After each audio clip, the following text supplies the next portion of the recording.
Yeah, Yeah. he was really getting on my nerves. All right, we What, like live I now, got constantly a, I y'all. got a having new name for him distractions and though. all that? You remember what I called him? I remember What? Yeah. You ever seen the Spider. movie Goodfellas? I've heard of it, but I've yet to watch it. Oh, okay. Well, there was a character in there. His name was Spider because Mm-hmm. he kept stuttering. So like, Oh, Yo, Oh, what up? Unc, what's good, yo? but you know, people who have a stutter, they can't help that. I know. Yeah. I was just mad. Yo. but a lot of people love that review. They said that Yeah. was one of the best reviews we've done. To be real with you, so I'm not mad about that because I feel like we did a good thing. Mm. It was just like a lot of people's energy sometimes when a lot of Yeah. people's energy comes together, we don't It, know it what it to turns into expect. something else. Yeah. Yeah. Yeah, I wasn't prepared for that shit. Was Me not neither. prepared. I don't believe none of y'all would. Yeah. But other than that, what's up, everybody? How y'all doing? How y'all doing? What's up, Unc? Good. Everybody. I'm surprised Q went up here. He's usually the first one in present, like the first day of class or some shit. Yeah, yeah. Cause I was about to Huh. say, no, he normally would be like in the chat like instantly. This nigga will be in the chat 4 hours before the actual stream started and shit. I'm just like, this nigga. He want to be on time. He didn't want to Yeah. miss out. I commend him for that. I salute you, man. This nigga be like, this nigga be coming like, I was like, God damn, he talking about what up. I'm like, God damn, nigga, this shit don't start till 5 hours, man. Go to sleep, beat your meat, do something. Pause. Wow. But I love people, man. I've been having a good day, so I've been having a good day today. So mm, it's the weekend. I'm about to have me some fun, Not in that way. If Okay, easy, PP man.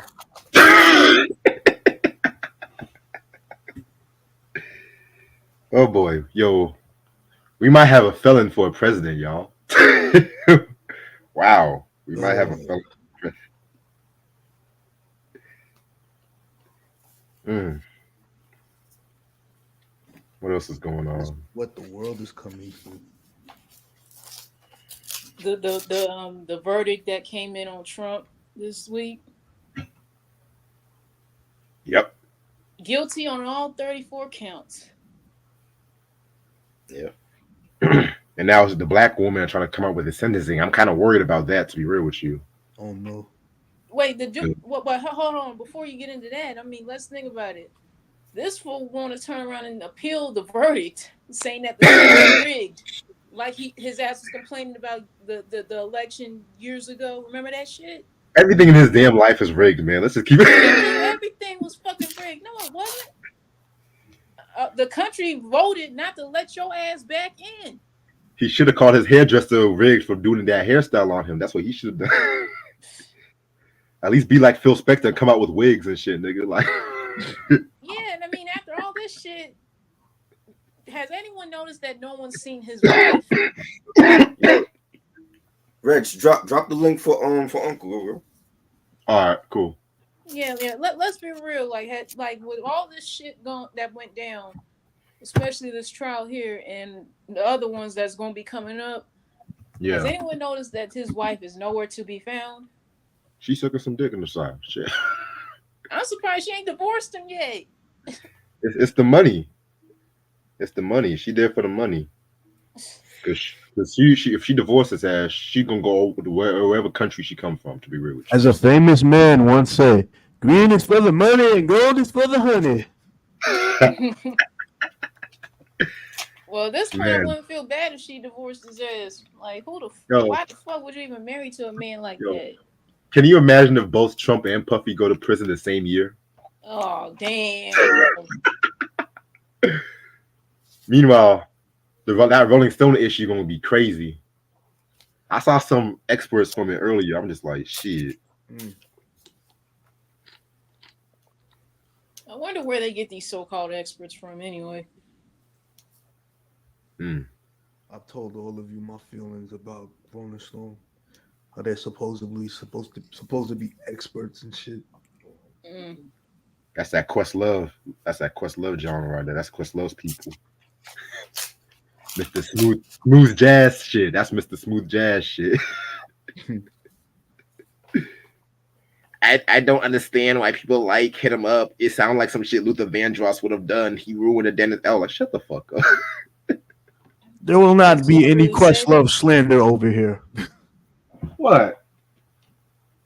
I mean, everybody's entitled to their own opinion. Yeah, opinions are just like assholes. Everybody got one. But sometimes Questlove is just. Sometimes I like Questlove, but sometimes how you gonna talk about smooth jazz shit when the Roots haven't dropped a jazzy album since things fall apart? Mm-hmm. I don't understand that shit. When did their last album come out? They dropped a recent album like 2014, which that was like the worst album they came out with. Really? That don't shoot my cousin. That don't shoot my cousin. They should have shot the engineer who mixed that fucking album. To be real with you, but Damn.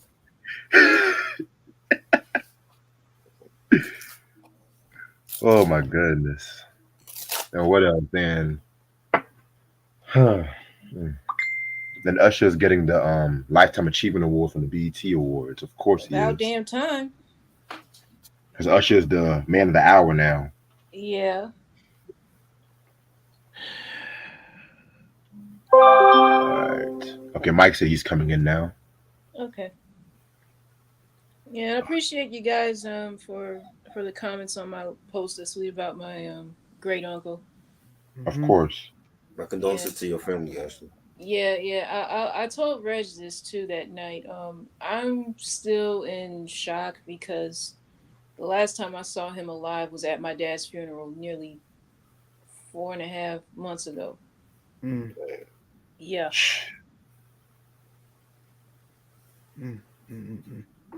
I hate it when that happens too. It's like I know, wow. yeah. And the thing is, he was 3 years older than my dad. Oh my God. Yeah.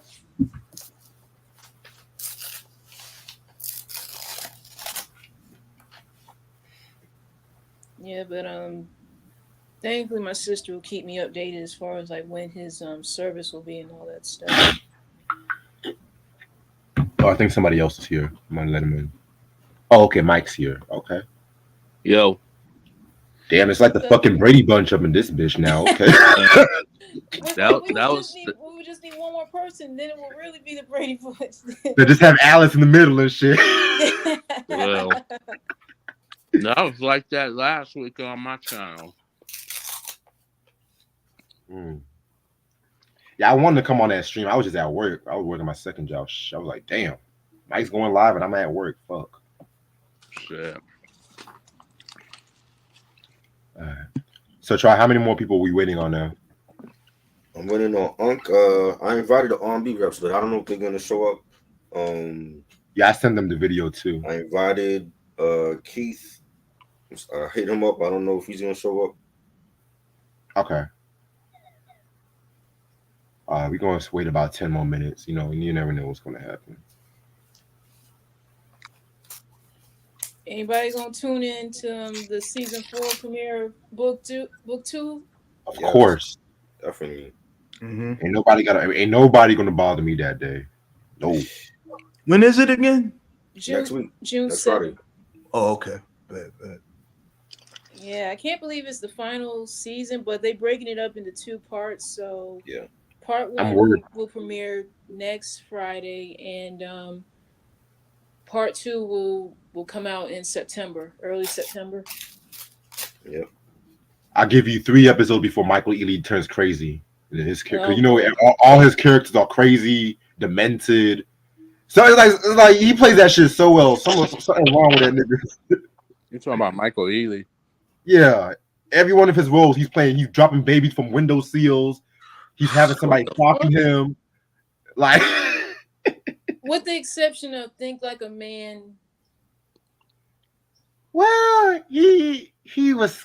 I mean, he almost lost Taraji P. Henson, so that's kind of crazy as it is, you know. But, hey. Oh, okay, Freezy's here. Okay. What's goody? Salute everybody. What's Peace, good? peace. What How up? you What doing? up? Yeah. What's up, bro? How you been? Man, good, man. All right. Yes. How you been, Unc? I had to get Unc on here because we talking real R&B here. You had to get because sometimes I talk real spicy about. That too. Sometimes I talk real I saucy mean, about. we got some albums on here that you might not agree with, like BBD's Hootie Mac, which I don't like, but that's a whole different Ooh, story. Dumpster juice garbage. Thank you very much. You never know who's gonna be a fan of certain albums. That's all I'm gonna say. True. Yeah. Because I threw in some shit there Hey. that I was not even a fan of, to be real with you. Oh Yeah. wow. Oh man. Hootie Mac. No, please don't.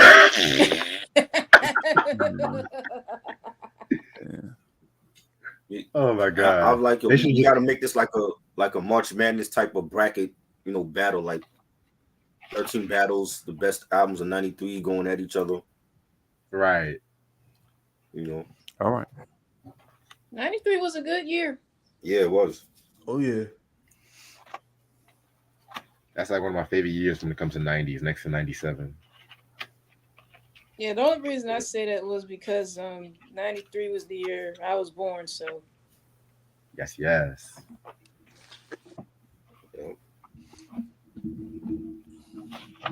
and then too the 90s overall was to me like the best decade ever as far as music, TV, the culture, pretty much any and everything you could possibly think of. Right. No. It was. And every day I miss it more and more because it's like sometimes Okay, Virgo girl is wilding out already. The 90s, really? You Can you ever disagree saw with me? you ever saw that TV show The Jeffersons? Yeah. Yeah, You ever we saw all that show heard of the Good Times? Jeffersons. My parents and grandparents grew up watching that. Okay. I'm saying I really like Martin and Living Single, but I also like the Jeffersons, man. Good Times and shows like that too. That's I guess it was pretty that's easy to not make bad. people laugh in the 70s because I tried watching an episode of what was it? God damn. Was it Good Times? Yeah, and I was just like, this isn't funny at all, yo. It depends on what episode you're talking about, because Yeah. I'll admit I watched Good Times, the reruns of it a lot, and I'll admit there were some episodes that I enjoyed and I would watch them on repeat any day of the week, and then there were others that I felt like it had some funny moments, but the episode overall wasn't. Mm-hmm. Kind of like the Jamie Foxx show. Yeah. Yeah, Yeah, like kind of like that the Jamie and, Foxx show. Yeah, and a couple of others. yeah, Family Matters. yeah. Yeah, there were some good Family Matters episodes and some that were a little cringy, Little hit or miss. Yeah. hit or miss. Yeah. Right. What about In Living Color? Yeah, that was hit or miss. I like it because the hits were fantastic, but some of those misses though, you're like, ooh. Well, like some of the jokes that went over your head and Yeah. I'm not gonna hold you. I'd rather watch a miss of In Living Color than a miss of SNL. I agree. Same. Indeed, Same. absolutely. Because SNL, they be having them sketches that run for 10 minutes. It's like, okay, we get the damn joke. In Living Color, Right. Joe hit you with 3 minutes or 4 minutes. I was like, damn. It's like the jokes will just slap you in the face. Like you're watching the laugh in or some shit like that. Yeah, you know? and that's Right. the difference between SNL and In Living Color too, because it just depends on who was writing the material and who was delivering it and everything else in between. You know what's one of my favorite sitcoms? On some real What? shit? All in the Family. I can watch any episode and laugh like crazy. Mm. I can't get mad about that. True. Yeah. Good old. I like racist humor. Don't mad at me.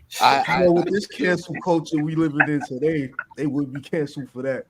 Yeah, easily. because imagine if they would have had half the shows we just mentioned now. Oh, you can't say that. You're offending me. And don't watch, motherfucker. Right. or we would have to Damn. be politically correct about a lot of stuff that we would say. It's like That's my what- man Tracy Morgan said. I told my mom this once, that to me nowadays it's like this society now is more and more sensitive to so much shit, and I'm like, it's like we have to walk on eggshells just to appease you. It's like my man Okay. Tracy Morgan said. I'm If you dropping just Keith. need to dick in your ass, you can take a joke. Hey yo, Is- Keith, I'm gonna drop the link for you on the chat. Is that the 2000s babies? Is that the millennium babies that's sensitive like that? I'm No, not they are. sensitive like that. I can't speak for any other millennial out here. I'm No, just I'm saying- talking about the 2000s babies, the ones that's born in like 2000 and forward. Oh, you mean those two ugly bitches that tried to cancel Honestly, Dave Chappelle? It's even Karens that was born in the 50s and 60s and shit that are caught up in that bullshit. Let's keep it real. Well, yeah. Because sometimes we always blame the millennium, but let's be real. Who raised the millenniums in the first place? Right. Exactly. That's true. Right. Valid Because point. for those of Yeah. us, because there are some of us that are born in the late 60s and early 70s, and I think that the knock on us is that we generally don't care one way or the other. Like we just don't give a shit. Like certain stuff don't phase me. don't move the needle. And then I know that rubs some people the wrong way because the new hotness is supposed to move everybody, and for some of And us, it ain't. just, yeah, and it don't, yeah. Yeah, because I have a older brother who was born in the late 70s, so I know how he is, and he's not sensitive to a lot of stuff that's said or done, you know. Right. And then too, my brother got a good spirit, so Yeah. Your whole family got a good spirit, Ashley. thank you. I guarantee you, rest in peace. If Mr. Magic was still alive, they probably would have tried to cancel him too. They Oh, would, because boy. Mr. Magic didn't take no shit from nobody. Yeah. He was the first person to ever diss Public Enemy live on the radio too. Right. That was a bold move to do that. Yeah. Yeah. All right. Yeah, I remember hearing him diss BDP. It was like the word on the street was like, "Yo, you just dissing everybody that walk up to you." He was like, "Nah, just them." Damn. Imagine what you say to certain West Coast artists. Oh yeah. Yeah. All right. And to his credit, in the early days, they wasn't ready. Sometimes people need motivation to get right. You know how some people think they ready and they not really ready, and then Yeah, they go you through gotta that psych little themselves up. and then they gotta experience that failure and then go back to the lab and get better. I think that's where they was at. So Which is exactly what happened when It Takes a Nation of Millions to Hold Us Back came out. Exactly. yeah. You try. You about to be ready, or Yeah, I'm ready. all right. What's good, YouTube? How's everyone doing this lovely, lovely, lovely Saturday afternoon? This your boy Reg in the building, and we got a full house. Got my homeboy Try with me. Yo, Got my homegirl Ash with me. That's good. Got my nigga Ant in the building. Got my homeboy Mike with me. Yo. Yo, special guest Uncle Freezy with me too. You know what I'm saying? We might have some more people pull up. And today we are going to do our what is the best R&B album of 1993 tournament battle. And since this is Try's idea, I'm gonna let Try explain what his inspiration was for this. well, I mean, we all love R&B, and I wanted to like invite some of the R&B heads on here, like Uncle Freezy and Keith and R&B reps, and just do like a fun R&B battle with 26 of the best R&B albums of 1993, and they all gonna battle it out in like each matchup, and we're gonna vote for each matchup until there's one final winner for that year. And it's like a NCAA March Madness type of album battle. So it'll be like for the round one, like we're gonna do the live voting on here for each matchup, and I'm gonna put like all the names of the albums in like a hat, and whatever name draws out, that's gonna be the matchup, and it should be fun. Right. So we got a little slight problem. So thanks to the beautiful people at StreamYard, I can only have 6 people here at once. Oh boy. Oh god, Oh. he tripping. Lord have mercy. I thought it was like 14 or something. I That's thought, what I thought. that's what I thought It would too. be like that too. Unless if you have to pay extra, like that Oh. $20 a month. That's what it is. That's Yep. what it That's is. a catch. How they That's a get catch. you. That's That's a crazy. catch. Fuck. So okay. So to let everybody come in, I might let's just say somebody talks. I might let somebody in and stuff like that. Just say their thoughts. It's gonna be kind of crazy though, but because I know Keith is backstage, so I'm gonna have to. If I remove somebody, don't mind me. I'm gonna bring you back in. I just want to make sure everyone gets it. Just remove me and so you can come on. Okay. I'm gonna add you back. Give me 1 second. All right. This is why I wish Hangouts would come back. I can't stand this mess. What's up, Keith? What's going on, everybody? Sorry What's for up? being late. Peace, peace. Man, we always late here. Don't worry about it. I appreciate y'all for having me on. What's going on? CP time like a motherfucker. Yeah, man. All right, so so pretty much, Try already explained everything to you and stuff. Yes, basically. He did. All right, man. So here's the thing. So I don't know if you heard, but StreamYard can only allow 6 people at one time. So I'm gonna have to remove some people and put you back on. So I just moved Try. I'm gonna put Try back on when we're gonna do this whole R&B breakdown thing. You know how we do. So don't take it lightly. It's just how this bullshit StreamYard is. Oh, no worries, man. I totally understand. So Appreciate it. we'll keep it moving and grooving as we do. All right. So thank you so much. All right, give me 1 second. Yep, for sure. Okay. I'm trying to pay no $20 a month for this. They tripping, and this StreamYard be messing up. They want us to pay $20 a month just to add people. That's They funny. bugging. Yeah. So still. So I say next time we do this, we just go to EV Muck, so that way we can have everybody and Okay. stuff too. But okay. So I know there's gonna be a lot of people here. You know how we always do. We just want to make sure we always respect each other's views. Try not to talk over everybody. Make sure everybody has their own floor to talk and express their ideas. You know what I'm saying? So I'm gonna let Try take it from here. All right. All right. So we're gonna pick like the albums from the hat, and that's gonna be like the matchups for each round, and then we're gonna vote in round 1, round 2, round 3 until there's like one final winner. Okay. All right. So I got all the albums in this hat right here. So Nice. pick it up. I cut some too just in case. The only thing I want to ask everybody, like, if you listen to BBD Hootie Mac, does Hootie Mac deserve to be in the tournament though? Because for me, I don't think it's a real R&B album. Debatable. I mean, New Jack Yeah, Swing. it's debatable. Yeah, It was like the dying days of New Jack Swing. I mean, what album is gonna lose to Hootie Mac? That's what I'm saying. Like 12th place not losing that. Oh, boy. You know what I'm saying? Maybe in this cancel culture, it might win. oh god, No. I don't know. You know how these niggas be. That's a stretch. That's a stretch. Wow. Mm-hmm. All right. The first album is Jodeci Diary of a Mad Band. Ooh, okay. Mm. Ooh, okay. That's the first matchup against let's see. Against Brian McKnight, first album. Oh. Mm. Who's winning that? First matchup, Diary of a Mad Band versus Brian McKnight. Diary. Jodeci. Fuck Brian It's like Gaucho's going up against St. John's, man. Yeah. Brian Suge Knight. Nah, I'm sorry. Damn. Nah. Let me let Keith in. All right, yeah. Y'all hilarious. So it was Jodeci versus Brian McKnight, right? Yeah. Oh, y'all will be mad at me, but I'm gonna go with Brian McKnight. Brian McKnight. Wow. I'm gonna go with Brian McKnight.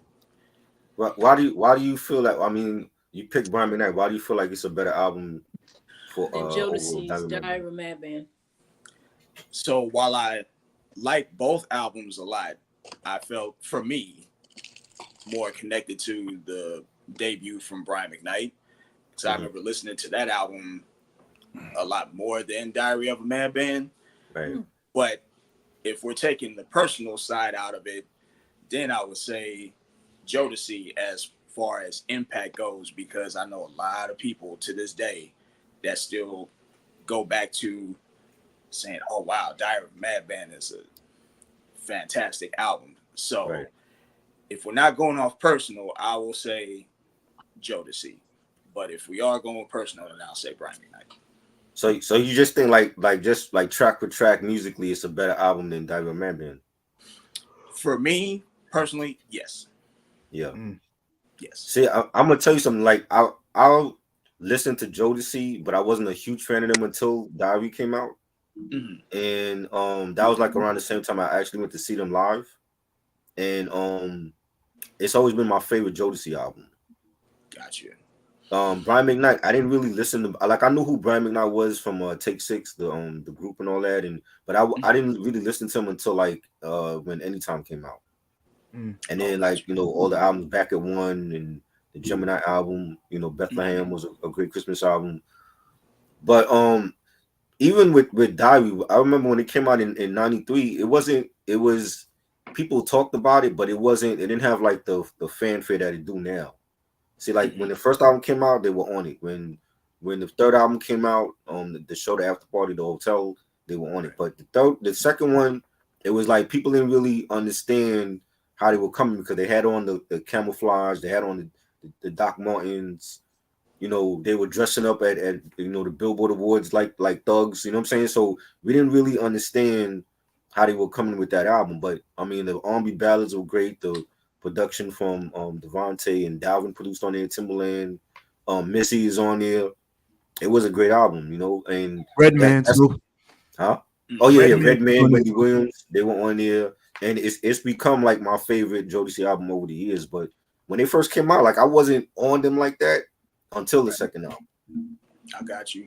And I mean, even if I wasn't a fan of Jodeci's music, the fact that they did a video shoot wearing leather in the desert, talking about crying for people, knowing that once they cried, that it's gonna dry up in the hot desert anyway. Yeah, I gotta give them respect for that. So yeah, facts. Yeah, if I may, I just no disrespect to the Brian McKnight take, but nah, bruh. Hey, there are the respectfully, Brian McKnight thrives in a certain lane. Like Brian McKnight legit thrives in that love song lane where you can just listen to his voice and connect with his voice about love to this specific person. But if that is the lane that he thrives in, and you put him up against Jodeci, that on that same album had a song called Cry for You and My Heart Belongs to You, right? Does Jodeci not beat him in his own lane outside of Brian McKnight's production versus Devontae Swing's production, right? And Jodeci's impact on music at the time in 1993. This is post New Edition. This is right, almost post, almost kind of. Jodeci is vying to be as big as Boyz II Men in this era, right? We don't know it yet. I'm talking about experiencing it in real time, right? When you heard Jodeci, you were like, hey man, this Jodeci group, they might be better than New Edition, who for a certain generation was the standard, right? Right? Like if your mom and them like the Temptations, and then you heard New Edition, you were like, I don't know, man. I think this New Edition group might be better than the Temps. That's a conversation for another day, right? But if you're just legit just talking about, well, okay, how does Brian McKnight get in this conversation? Well, Brian McKnight gets into this conversation because he's an excellent singer and he has a certain lane that he thrives in that people connect with him on, right? But does he connect with an audience with his love songs more than KC's vocals on Cry for You and My Heart Belongs to You? I don't think Brian McKnight runs away with the lane that he's in. and then you add the other elements about style and their swag in the songs that you hear. But once if Brian McKnight gets outside of that love song lane, you're like, I don't know, But when he's in that certain lane, you're like, hey man, I don't think there are many better than him in this lane, except when you hear the first two songs on Diary of a Madman. Then you're like, okay, right. I think Jodeci maybe, but is One Last Cry better than Cry for You? Is basically where I'm at with it. That's a good point. And so, based on what you're saying and everyone here on the panel, again, while I really enjoyed the debut of Brian McKnight, for this discussion, I'm gonna agree with y'all and go with Diary of a Madman. See, but Brian was a great songwriter, and he did everything himself, produced himself, arranged all that. Jodeci was, I mean, except Devontae and Dalvin were like their beat makers, but they didn't write their own songs though. I'll be sure that was doing that. Yup. Right.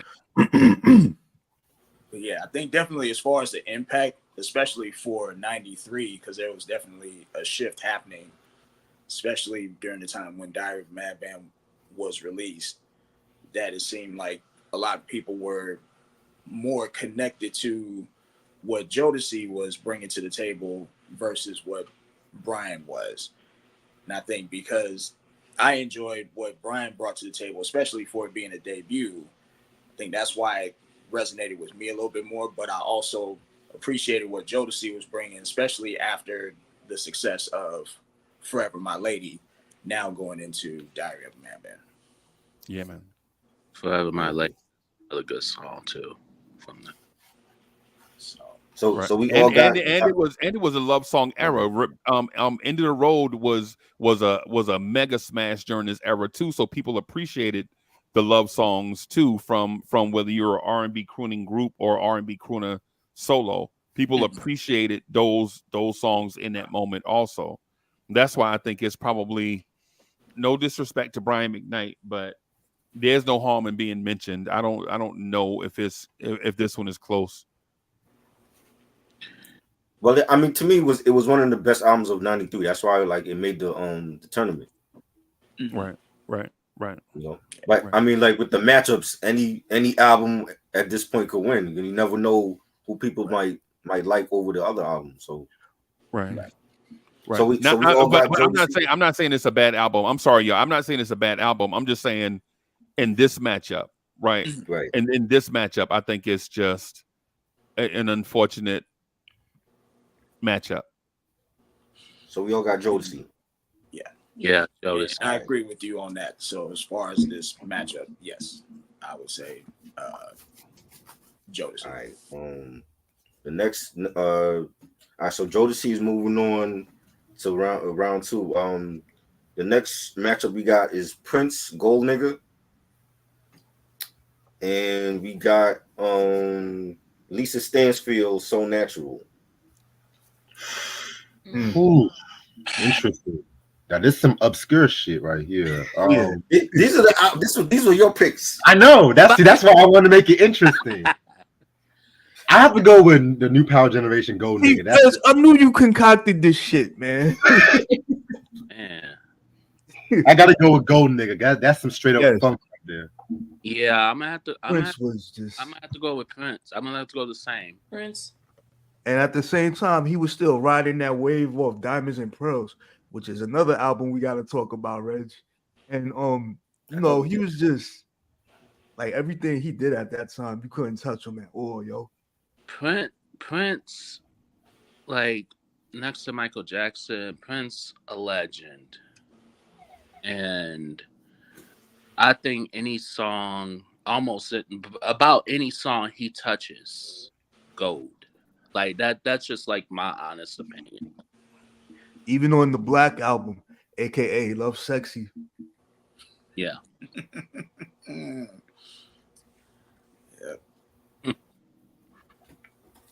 Who you got, Keith? Oh, my bad. So honestly, in this matchup, I'm not quite as familiar with either of the Prince albums or Lisa Stansfield, because this Prince album, isn't this one different from the Gold Experience, or is that Yeah, okay? yeah, it's a different album. More Yeah. of a like one of the underground releases, right? It's the Yeah. one that came out after Diamonds and Pearls. Got you. Okay. No. The Love Symbol album was that came out. That was the one that came out after. Oh yeah. Oh, that's right. That's got some Yeah. joints on it too. Yeah. So for this matchup, I will say Prince. I'll go with Prince.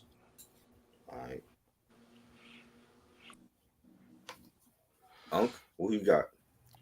I want to sit this one out, man, because I heard both albums, but I hadn't heard them recently enough to make a judgment either way. So respectfully, I want to take a step back from this one and just trust what everybody else is saying. So we all got Prince moving on. Yep. Yeah. All right. Gold niggas Prince. number one. Wow. All right. Now I thought that album was gonna go against Hootie Mac. I'm gonna be real with you, Try. I don't know why you picked these albums, yo. Oh, okay. You're fucking horrible. There's Q. There's Q. It's who? Q. Oh, Thank you. All right. The third. All right. So that's gonna be the round two. Going to be Jodeci, Diamond Man Band against Prince. Gold Nigga. The third matchup in round one is going to be Jamiroquai, Emergency on Planet Earth, and against Michelle A, Plantation Lullabies. Great Mickey Mouse voice. Michelle A, no, not Michelle A. No. Michelle and the cello. My bad. Oh. I gotta go with Plantation Lullabies. That's like some of the early neo soul right there. Yep.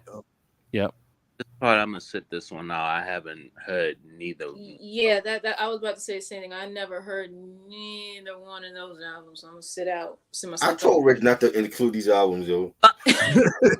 I told him like some people ain't hear none of these albums yet. Yeah. Some stuff Yeah. like those two I never heard of in my life, and I didn't know those were released in '93. What they names again?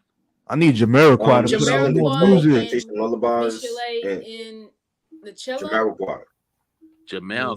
Yeah, Emergency on Planet Earth. Remember Jamiroquai with the funny hats? I know Yeah, who you're talking Police about. I know Cowboy. Jamiroquai. Yeah. Yeah, I never. Virtual Insanity. yeah. That's the song I know him from. Virtual Insanity. Yes. Yeah. That video was fucking amazing. I know it was just so. Definitely ahead of his time. Yeah, that's what I was just about to say. It was ahead of his time. I don't think no one during that '90s era would even think of doing a video like that. Made me feel like I wanted to glide too. Yeah. Right. Yeah, and Try, you ever been around somebody like one of your people, they really love like an album and they trying to put you on it, and they like, yo, it's slept on, man. Yeah. So I was talking to a lady, she was trying to put me on this Jamiroquai album. She kept playing it every time I come around. I'm like, I mean, okay. But you know what I'm saying? And so I thought there was something there, but at the time that we were listening to it in '93, music was so varied in that sense where you had everything was super gangster on one side. And then there was the coming out of the R&B swing, kind of the R&B swing disco freestyle era. Remember, because I think Angela Winbush and Lisa and Cole, Lisa had a joint. So it was like the freestyle part on one side, gangs, and then there's like Jamiroquai right here, and I'm trying to figure out like what is this that I'm listening to, right? I don't know if I should like it or not because it didn't appeal to my natural music sensibilities. And listen, I listened to everything, but it was so different. The couple times I heard it, I was like, I don't know if I like it or not. Now, Michelle's album, I think kind of went into, and I remember listening to that maybe 3, 4, 5 times. My sister had it. Right. And so I listened to that 3, 4, 5 times, and I was like, I think she was really diving deep into trying to start like some type of genre, right? Of stuff, right? Kind of like how when the first time you heard NWA, when you heard Boys in the Hood, you know, you like, okay, this beat is so simple and this dude can't rap, but they're like doubling down into a thing. I think it's gonna be something, and I don't want to dismiss it because I think it's gonna be important, but it also doesn't sound like a Big Daddy Kane album, right? And so when I was listening to the Michelle album, I was like, is this something, or is it something? Is it something, or is it something? So if I had to pick between the two, which I really don't want to do, I'd rather y'all pick whichever, because both were like, basically what I'm getting at is I felt like both were cutting edge. Like one was like this one thing cutting edge in one way, and the other was cutting edge in a old school savory way. Like one was like this new thing, right? And then the other, because I mean, from the album cover, from the album cover to even the names of the artist were something that we wasn't used to, right?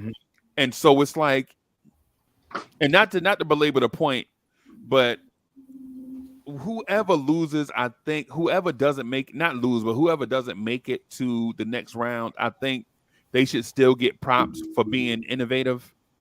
Yeah. For like trying to capture a new audience and things of that sort. So I'm after all that talking, I want to take a step back from it, because I think I want to give credit to whoever said that she started the path of neo soul. I want to give them credit for saying that, because I never thought that thought never dawned on me when I heard it. But now that I hear their comment, I'm thinking, yep, she probably started laying down the rails for this neo soul train, right? But she'll probably be forgotten in history since we embraced the neo soul and not the pioneer of it. If that makes sense. I agree.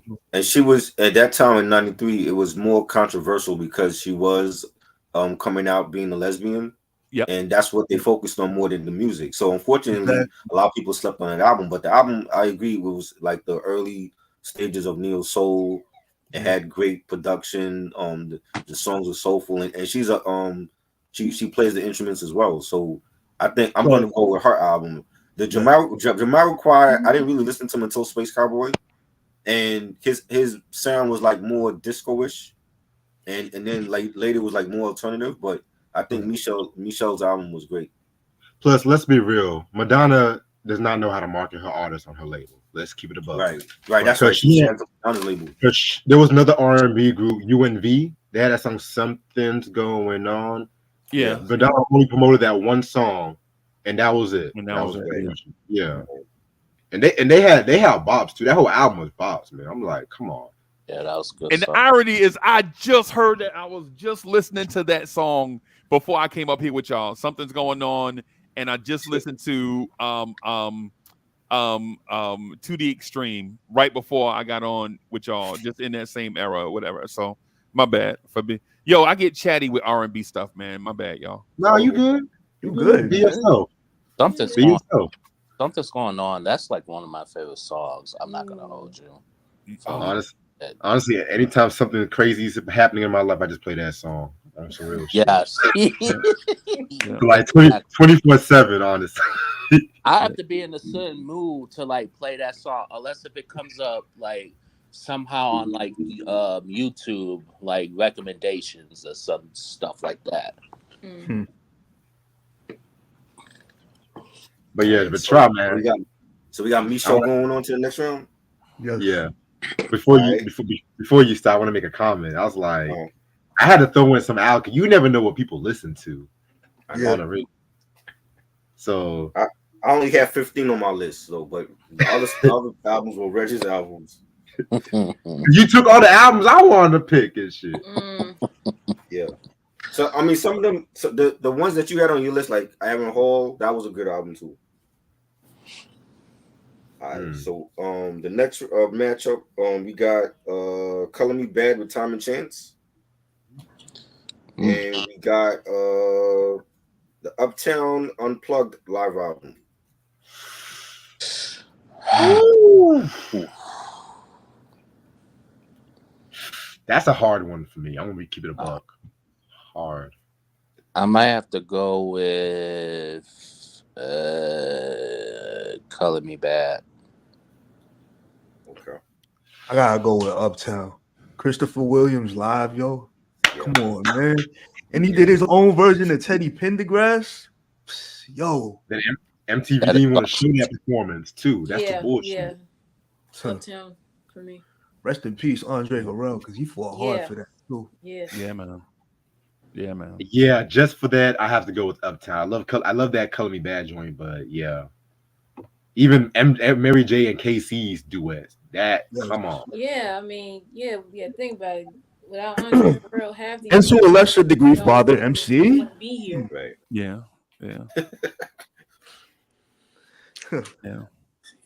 Yeah, the pain the pain in her face when she was singing.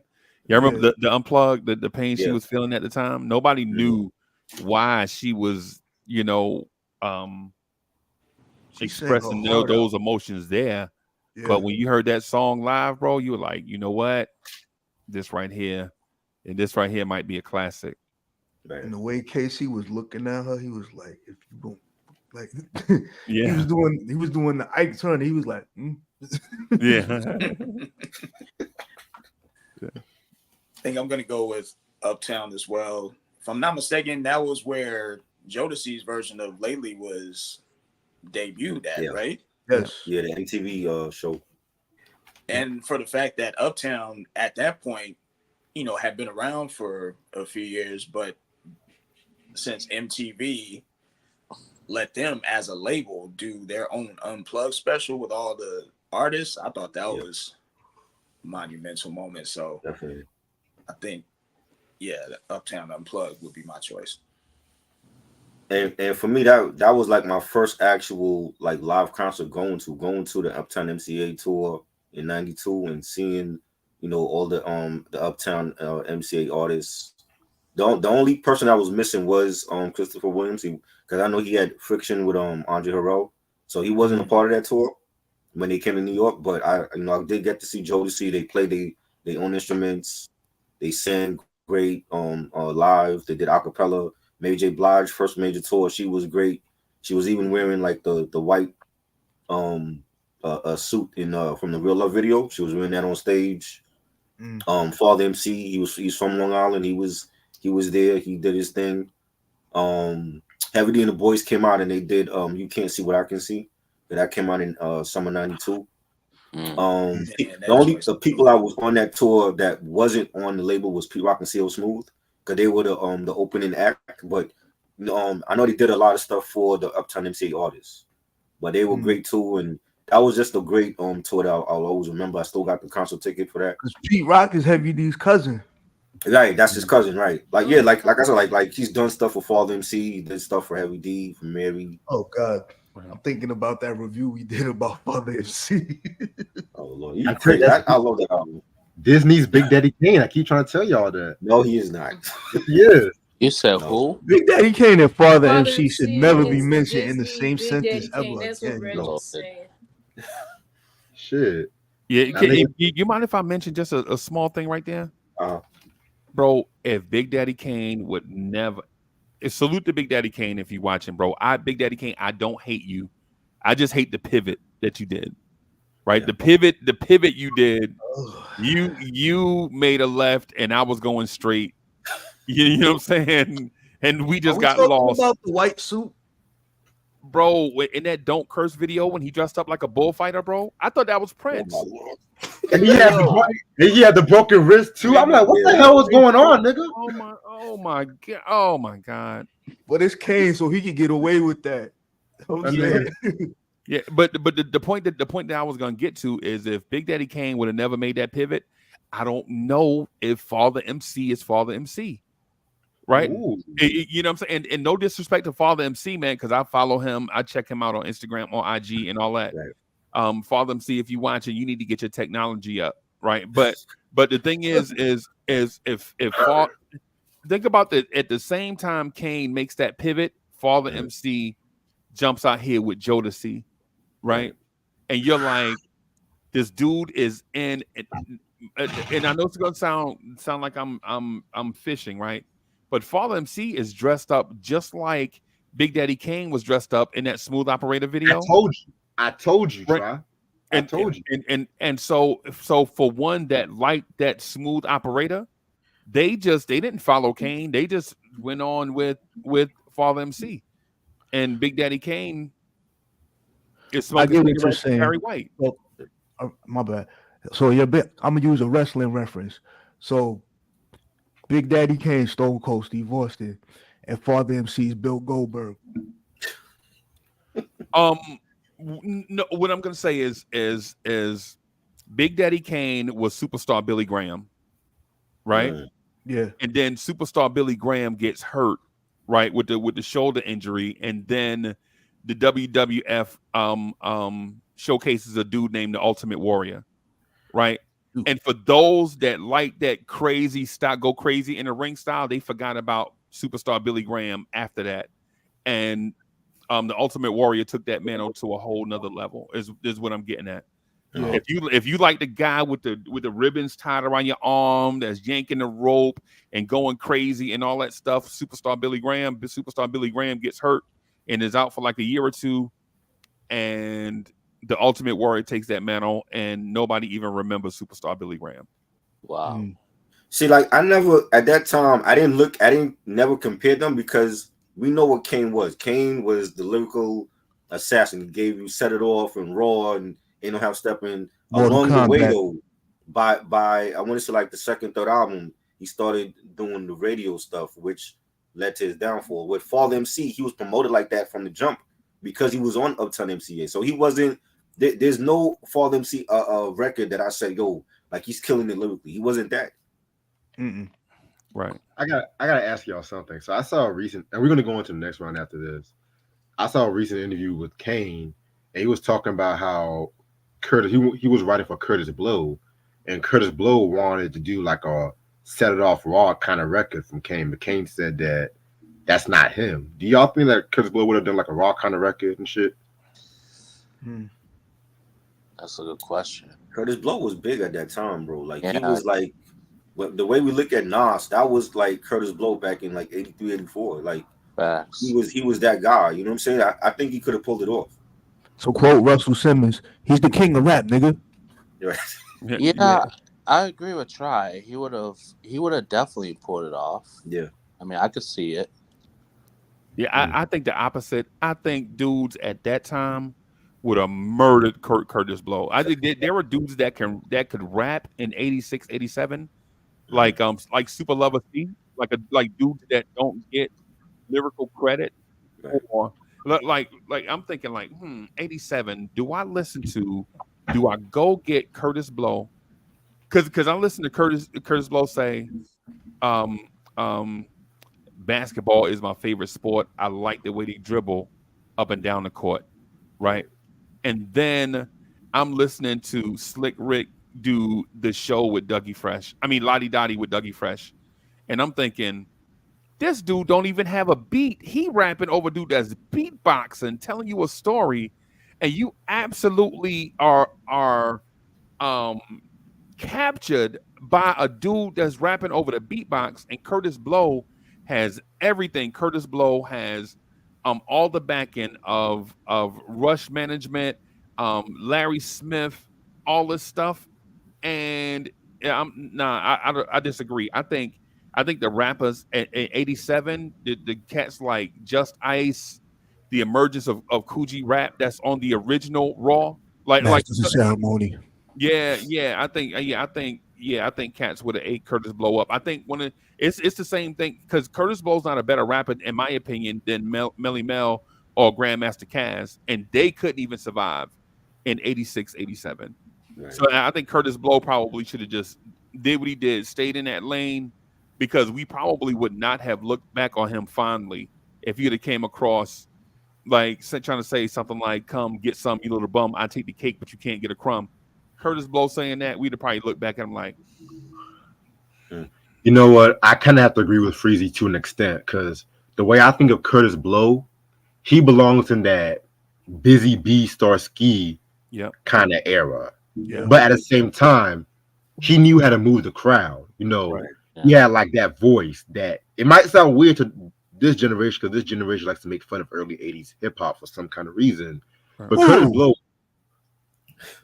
But Curtis Blow was Them that dude. motherfuckers out to me. I got some words for them. Like, Right, for real. Hold up a second. But Curtis Blow was that dude. But at the same time, it's like what Freezy said. He said like a lot of MCs that was popular from that 79, that pre-Run DMC era. right, They were trying to adapt to that kind of sound. And it didn't really work out for them. You know, Run DMC, they were kind of lucky. right." They were kind of lucky in that They had the aspect. machine behind. They had the machine behind them. That and because they were like trailblazers. They started falling off when they wanted to do what everybody else was doing in the 90s. Yeah. the tough Think of about, the it, man. middle Think album. about it. Houdini didn't even make it. Houdini didn't even make it. Ooh, Ooh. that's a tragedy right there. Oh, I know. Yeah. Houdini. Hell, what was my group? UTFO. Let's talk Yeah. about them. UTFO. Wow. Yeah. Fearless 4. What about the group Whistle? Whistle, Dr. Jekyll and Mr. We're only Hyde. bugging. A lot of those groups didn't make it, bro. That was a red alert special It- right there, yo. It was just that transition from like, it was that transition. Now you have like hardcore rap, like mid to like late 80s. It was just like, well, you have people like Curtis Blow and all of them from the early 80s. And then once the hardcore rap came, like basically I don't know, like to me it kind of like it would probably it would blew them out of the water basically. Like so I see y'all points. Right. Just real quick, that if I may, once rap got out of the disco and into the street, cats like Curtis Blow them wasn't gonna make it, bro. Because it wasn't. They didn't come from that. They might have came from the street, but they were built in a disco, right? But once it got out, once people like Roxanne Shante start picking up a microphone, Curtis Blow them one go. Once dudes like MC Shan and people like that started picking up microphones, bro, I don't think Curtis Blow was gonna make it. And it's no disrespect to Curtis Blow, but like in most music genres have eras, like lines of demarcation, right? Like how rock and roll has a line of demarcation when grunge came out. Like we remember when hair bands were singing power ballads, and then as soon as Nirvana hits the scene, you're like, okay, all that stuff I heard before Nirvana is old. Nirvana is the present and the future. Now I'm not gonna hold you. Like the disco rap, not gonna hold you, not gonna take anything away from that. I'll still listen to it anytime. Me too.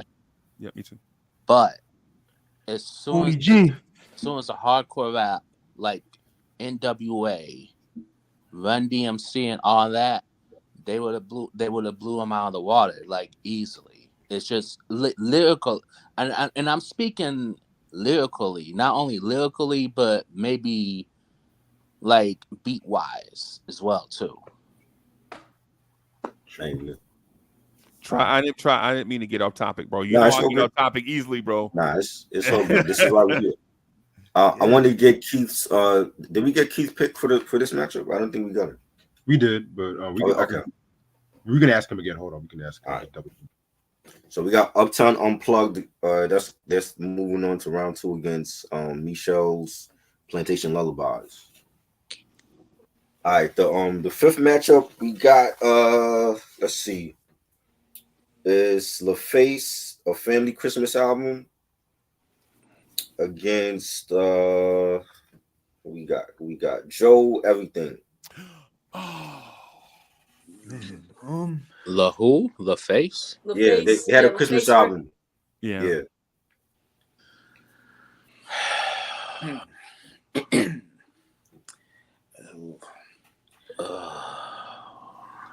Me I'll personally, I'll take go with LaFace. me personally, I'll take Boys to Men Christmas interpretations over the That's in the tournament, but this is the matchup we have right now. true. Yeah. For this round, I'll go with LaFace only because I didn't get introduced to Joe until the All That I Am album. So Okay. I think this album went over everybody's head, yo.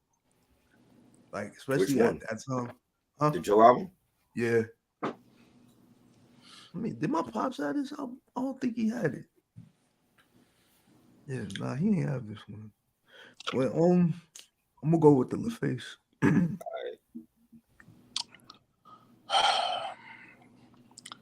gonna have to go with LaFace as well too. Face. Yep. Okay. For this matchup, I'm gonna go with the LaFace Christmas album. Wow, everybody's picking LaFace. I'm surprised. I gotta go with Joe for this one I think Joe was still figuring it out back then. because there's been some recent slander I've came across when it came to Joe. Yes. We gotta talk about that. Yeah. Yo, time out. What happened?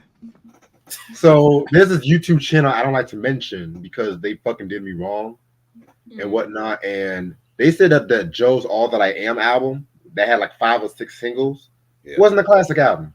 What? Get the fuck out of here. I don't know what Yeah, the hell that's they're talking about. What? So Were they high or like what the fuck?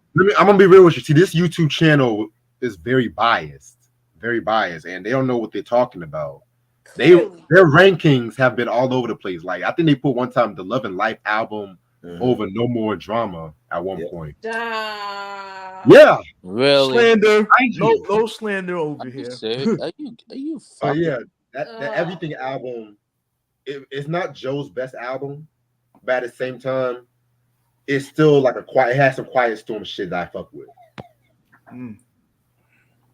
The Christmas album from LaFace was good though, but yeah.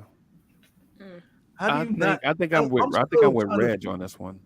Understand the science behind this. So that person really said All That I Am is not a classic. Yeah. Come on, man. Love don't make no sense, man. Like, what you really the talking title about track, here? All the Things Your Man Won't Do. Yes.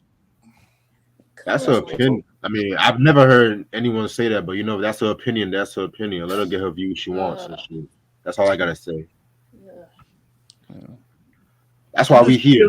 Where this person is from, like, because that sound like some bias type shit. I think she's from ATL. I think she's from ATL, though. I don't know. Oh God, and she probably thinks De La Soul's trash too, right? Well, that's the problem. Well, that's the problem right there. I don't know if she knows what who De La Soul are, but hey. Oh, or she might just be. You gotta start doing background checks on these people before you interview them, man. Because I never interviewed her. I never interviewed her. No, I'm talking about.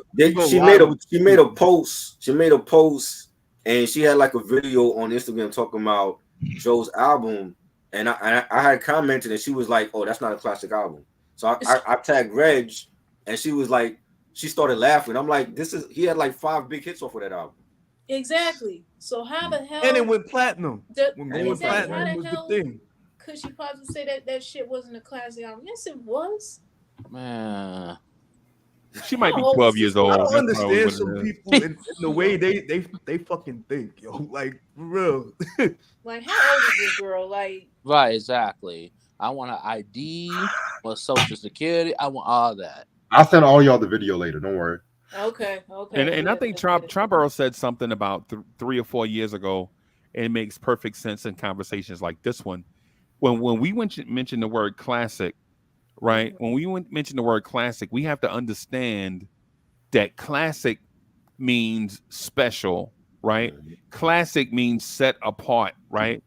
And if an album just based off commercial success alone, like that album had, that makes it a classic just off commercial success. Whether you like the album or not might be you may be in the minority, right? And if you are the loud minority, right, doesn't mean the majority is not right. Yeah. The majority, if a million people bought that album and you don't like it, that's 1,000,000 to 1. Right. Right. Classic is just that. Classic means the joint is separate, set apart from the normal. Right. It's just like Eric B and Rakim's Paid in Full album is a classic. Right. People go back and listen to it now. They may not like it because times have changed and people's sensibilities may have changed. But the album at the time that it was released was a classic. And for old school cats like myself, Yeah. it's still classic. Like Even that Joe Master album Ace, is still take a look classic. around. Yeah, yeah, That's yeah. like the hip hop version of Marvin Gaye. What's going on? I think Right, right, kind of, sort of. right, I would say it takes a nation of millions, but I see what you're saying with that. Yeah. right. Yeah. Yeah. Yep. Am Yeah, I the only person that thinks that Joe probably won this one? I'm picking Joe, but she said that. But then it's tied up because we already had like 4 people pick the LaFace album. Yeah. Ooh. Yeah, and I You already know what I'm said saying? mine. So it's All right, like let's do it's rock, tied paper, up. It's like scissors. like for the topic, are we gonna go with like pick like the 3 best songs from the album? Why not? Like the 3 best songs on Joe's album against the 3 best songs on Color Me Back, LaFace Christmas album. Ooh. And Hootie Mac still hasn't been picked yet. Wow. Mm. What is it with you and I don't Hootie care Mac? who's This is against. like- I'm not thinking that. Wow. That only got 3 good songs on it. So hey, let me ask. I want to ask Tyson this. Hey, Tyson, what about do you like the Escape song on this Christmas album? I personally think that song is overly produced. I think it's overly produced. Yes, indeed. Right. It's all this- over the place. and the introduction to the world of Outkast, we had no idea what we were getting. Right. I remember when I first saw it on Video Yeah. Music Box. Same. Yep. Yeah. When I saw him, I was like, okay, this doesn't sound like Criss Cross and the Brat Right. and others. Remember that was the era. Remember that era was like these. When you saw Outkast, you were like, okay, this don't sound like the Ghetto Boys who were Right. hot right back then at that time. Right. This doesn't sound like Ice Cube's album. This doesn't sound like anything off the Menace to Society soundtrack, right? This sounds different in a way, like the Michelle album. Like when you heard Yeah. Outkast, you were like, okay, this is the beginning of something. I don't know what, but it sounds like it's gonna be something new that we're gonna gravitate towards. To kind of like the first time you heard F the Police. The Right. first time you heard it, you were like,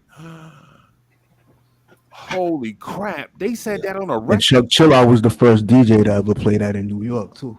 Yeah, bro. The first time you heard it, you were like, okay. So the rest of the Christmas album, I was like, okay, that's nice. It's nice. It's easy listening music, right? I'm not saying it's a bad album. I'm just saying against Joe, right? Because if the same argument that folks could make for Brian McKnight at the same time, you could almost use a similar argument for Joe, who I think makes more relevant joints than Brian McKnight. No disrespect to Brian McKnight. Mm-hmm. But the first time I heard I'm in Love, I was actually in the club in a party, and they played the I'm in Love extended reggae disco mix. And I know that sounds like a lot, but this is the era of remixes. Y'all remember the era of remixes, right? Oh yeah. Mhm. So I heard it, and I was like, I heard the reggae dude come on, and I was like, and they played it after a joint by Mary J. Blige, like the first, I think it was like the second or third Mary J. Blige joint, everybody was like, oh, this new Mary gonna be something, and they played Joe right after that. And I was like, okay. No, I'm sorry. No, I'm sorry. They played it after a song called Vibe by a dude that I never heard before that sounded like Aaron Hall, right? I was like, is that Aaron Hall? On that song Vibe. I didn't know who it was, right? Because I know who you're talking about, and I call him, PP Man. Yeah, right. But when you're in a club, this is like pre-Shazam, all of that stuff. When you're in a club, you hear a song, you're like, oh, okay, that's fire. Okay. It's and like, then you have to go remember you had to ask the DJ what the name of the song was, and he wouldn't tell you because he wanted you to keep coming back to his parties, right? And so you hear the I'm in love thing, and then no lie, we're leaving. I'm leaving. I had rented a minivan. I'm leaving the party, driving away in this rented minivan, right? And the DJ at the radio station, it's like 3:30 in the morning, and he plays I'm in love back to back. And he's like, yo, that's the new hit from Joe. And I'm like, Joe what? I'm like, Joe what? I'm trying to make sure I don't miss, you know what I'm saying? And I'm like, Joe, he keeps saying Joe, Joe who? Right? And so when I hear that, and then we rush to the record store the following day trying to find it. And the dude in there, he's like, yo, bro, we don't have it. People keep coming in here asking for this song by Joe something. We don't have it. And I'm like, yo, people coming in here asking for this? He's like, yeah. You like the fourth person so far. And it was like, find it at the Wiz. yeah. But at the time, I was in Louisiana, though. I was in the backwoods of Louisiana at the time. I was in the military at the time. So that's why, there was like a, but so when we finally get the Joe album and we listen to it, we're like, okay, Run DMC is on the radio. They had a song, I think it was called Down with the King. Down with the Kings. Onyx is on the radio. There was some West Coast guys on the radio. I think we're gonna start this thing off right. Dominoes in the house tonight. Something like that was on, and we get the Joe album when we sit there and just listen to it. Right. And we like, holy crap, this dude is gonna be a star, bro. All these joints is banging. And this is like he separated himself in an era that I think the Aaron Hall sounded like God was out. And I think A Tribe Called Quest had some music out. And I think Wu-Tang Clan had some joints out. And this man separated his stuff with soul and R&B. Right. Yeah. That's an underappreciated debut from him to me. Like when you go back now and listen to it, it's like, oh, this is what Joe is now. Like Joe Thomas, the singer. Like he produced all his stuff. He's a great songwriter. Right. He had his collabs here and there, but I think he's always been underrated in R&B. Joe Thomas. Yeah, that's his name, Joe Thomas. That's his name, Joe Thomas. Yeah. You didn't know that? Never knew his last name, to be real with you. Joe Thomas. That's his name on Instagram. Yeah. I think I heard it one time. I just blew my mind and shit. I don't know. So, are we going to pick the top 3 tracks, or what are we going to do? I mean, I picked like his singles. The singles I came from that, I think it was great. The LaFace album was cool. Like, I'm not really a huge fan of Christmas albums unless they're like very special, like the Boyz II Men one, or Nat King Cole's Christmas album was great. But I gotta go with Joe on this one. Even the Death Row Christmas album is classic. Death Row Christmas album was good too, yeah. I don't give a fuck what no one says. Santa Claus is coming straight to the ghetto.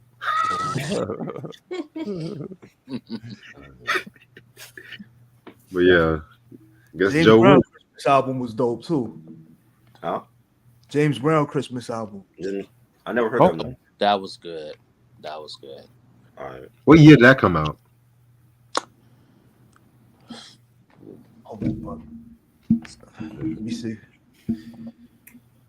But yeah, that little face one did have some shit though. I ain't gonna hold it. Yeah. All right. So we got Joe. Yes, sir. So Joe, it's gonna be Joe It came out against. in 1966. Oh wow. Hmm. So we got Joe against the Uptown Unplugged in round 2. Damn, we didn't even get the Hootie Mac yet. Damn, Reg. With All right, good next reason. matchup is Escape, Humming Coming at You, and we got let's see, we got H Town, Fever for the Flavor. Yo. Don't do this to me today, boy. Yeah. Don't do this to me today, Shit. man. I'm gonna just say one thing. I want to go with the Escape on this one. I feel like that album, that was still Jermaine Dupri's flirtation with Death Row a little bit, but that was still a great joint, just kicking it.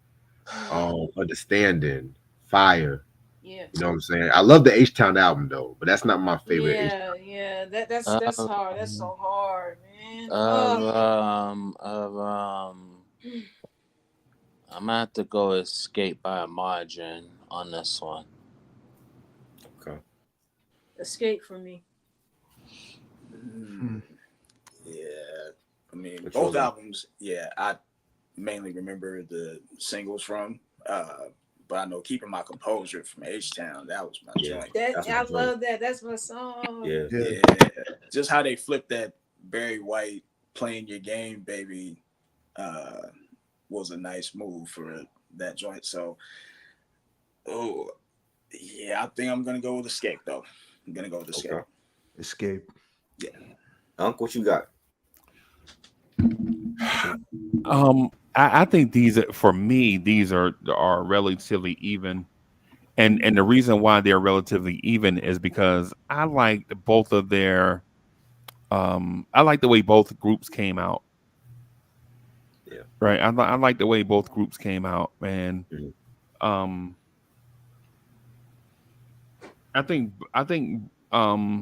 that era, I think both came out with I think their styles were whack when they came out. Because when I looked at Escape, it was like looking at a female R&B version of Crisscross with their style initially. Yeah. You know what I'm saying? And then clearly H Town didn't have direction from their leadership team because they were copies of everybody. Every time you saw them, they were copying somebody else's style. They'd have a leather vest with no shirt on and boots, and I'd be like, I saw that somewhere before, right? Or they'd be, in some park or something. I'd be like, yeah, I just saw something like that before. Yeah. But if you're talking about just getting down to their styles initially were whack. Let me just put it that way. But I like the fact that I like the fact that they were talented though. Right. I think I want to say Escape, but H Town to me had I could connect with their lead singer more. Okay. Right. And I know Escape has 4 people that can sing, and I know H Town has 3 people that can sing. But in terms of the separator, the lead singer, I can kind of connect with him. And then plus their initial songs, just kicking it, I think was maybe a masterclass in how you take a hip hop styling with a group that should be soul singers and mix those two together. Right. And they stepped away. Like how I had this conversation with somebody else before, and I hate to be long winded, but there's one of my favorite R&B groups of all time is a group called Ex-Girlfriend. Okay. Right. They could flat out sing. And when you listen to their albums, they could sing. Right. Like I have Ex-Girlfriend and In Vogue and some other groups in a class of singing. Right. I don't have Escape in that class. I have Escape in more of that TLC class, even though they have the talent to do more stuff. Yeah. Respect. But if my thing is with the lead singles though, I think the H-Town's lead single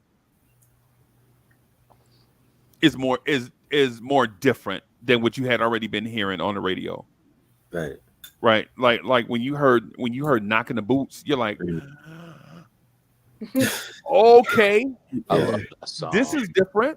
Yeah. But they're singing it in a classic 3-man trio, 2-part harmony, melodic type way.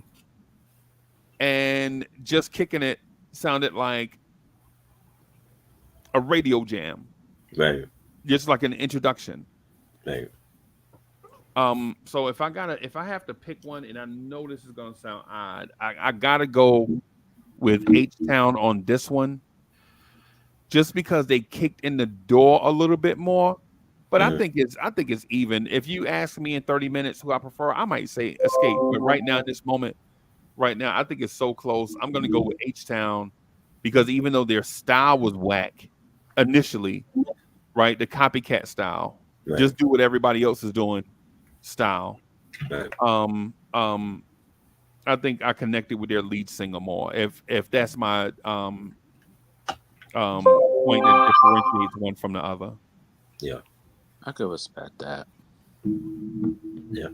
I got Escape because see, I agree with what Freezy said. Like they could have done so much more, but because of the infighting and they still fighting now within the group, and he lost Latasha Scott from the group, so it's just like it's like a trio now with like H-Town, and that's a shame because they're a great group. I think my only gripe with Escape was they should have let Tiny do more lead vocals because she has a great voice. Like when you hear Understanding, like she killed that song, and they never really let her rock on the mic. It was always and the way she ended it on Tonight too. Yeah, and Tonight, right? And basically, it was always about Candy or Latasha, and that's where the beef was with them. But I think their first album was great. I was a huge fan. I think Jermaine Dupri's a legend. What he's done for hip hop and R&B, and it was a great mix of hip hop soul on that album. And I got to go with Escape on this one. Reg, I'm gonna go there. We all remember what Biggie said then. We on Dreams. Yeah. Don't bring that up. Please don't bring that up. Please. I'm like, yo, what are you? Yeah, but that helped their career, bro. If Biggie wouldn't have said that, bro, in that second album, they might have been doing the same thing, bro.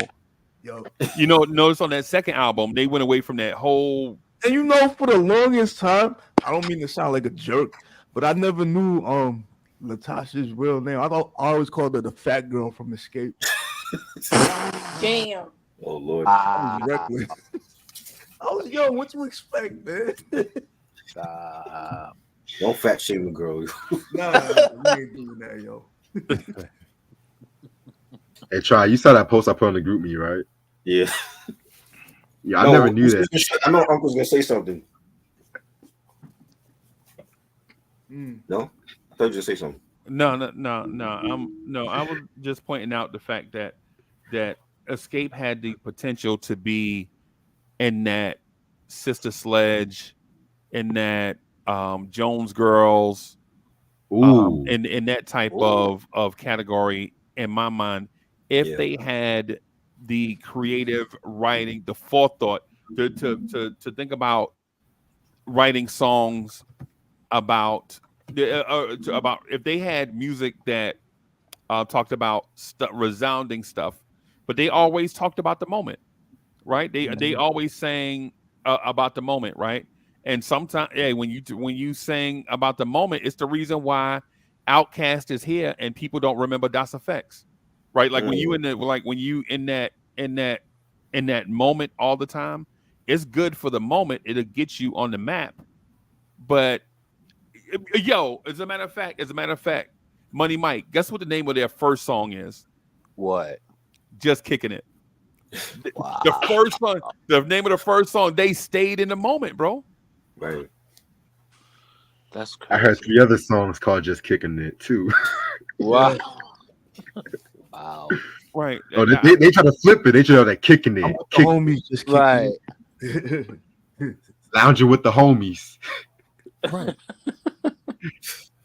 Where my homies? Right. But that was a dope, Right. that was a dope song though. Yeah, man. So no disrespect to Escape. I like their first album. I want to go H-Town on this one just because I think it impacted me more. What they did came out different. They came out with the street dudes singing R&B thing, even though we saw Jodeci do it, Yeah. but they did it in a sense where it kind of grabbed your attention. Right. I highly respect that. Facts. And that doesn't speak to the rest of the album because both albums are good. I'm saying if there's a differentiator between the two, I think it's that. Definitely. Yeah. All right. The next matchup we got.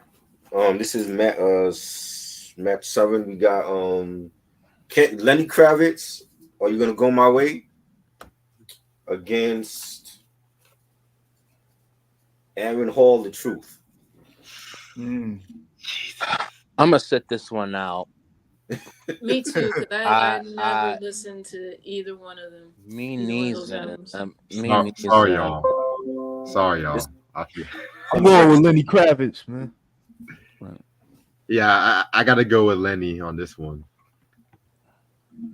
Come on, when Okay, you you first know- hear that guitar riff, ooh. Yeah, I'm gonna go with Lenny on this one too. Yeah, I gotta sit this one out, man, because I heard the Lenny Kravitz one not recently, but maybe 3 years ago, and I still don't like it. Right, and maybe it's just my sensibilities. I'm not saying it's bad music. I don't like that one or the Aaron Hall one too. I think he had a formula, like the joint he did for the Boomerang soundtrack. I think that should have been his formula, right? You know, some stay in that, and I don't like soul singing Aaron Hall that much. No disrespect. Right. All right. Lenny over Aaron for round 2. I gotta go with Lenny too because we actually did an album review on that, and that was a great album. I love early Lenny stuff. I know he just dropped a new album recently, but his early stuff like the "Are You Gonna Go My Way," "Love Is a Revolution" era, like Let Love Rule. I enjoyed those Lenny Kravitz albums, so I gotta go with Lenny too. And I have to say one. And when it comes to Lenny Kravitz, it's crazy. Look at all this black love we're giving Lenny Kravitz, but he said black people don't support his music and shit. Right. Right. Oh Lord. And I like Lenny, by the way. I'm not saying that I don't like Lenny Kravitz. To me, that when I heard the album at that time, I just couldn't connect because of the sound on the radio was so different. It's like I didn't connect with the Jamiroquai album because there was so much stuff on the radio. I just couldn't connect with it at the time. And then when I went back and listened to it, I listened to it with 2020 ears on an album that was early 90s, and I still couldn't connect with it. And I'm sure that Lenny Kravitz's production is going to be fantastic, top notch. First of all, right? But on a personal level, I just couldn't. So I'm not saying it's a bad album. I just would rather step back and not have an opinion on either album. But the part I do agree with Lenny to an extent that black radio wasn't playing his music. It was white radio. The Z100s was playing his music, not Hot 97. Definitely not Kiss FM either. Yeah, and Kiss FM, right. They wasn't playing his music. It was white radio stations that was playing his music. And the white people were calling him a fake Jimi Hendrix. Let's not forget that. Right. Oh yeah. I need to listen to more of Lenny Kravitz. Like I like probably maybe like one or two of his songs, but Me too. I mean, I know Lenny Kravitz. Like I know him from like him and Lisa Bonet. They met. Yeah. So I mean, I need to listen to like more of his albums and stuff like that. But I respect him. I sort of respect him, so can't get mad about that. I would definitely start off with this album if you guys want to start with Lenny Kravitz, to be real with y'all. Yeah. Yeah, I just want to add a disclaimer too, not to cut anybody off. One of my favorite groups, or two of my favorite groups all time. One of them is 9 Inch Nails. I love 9 Inch Nails, right? Woo.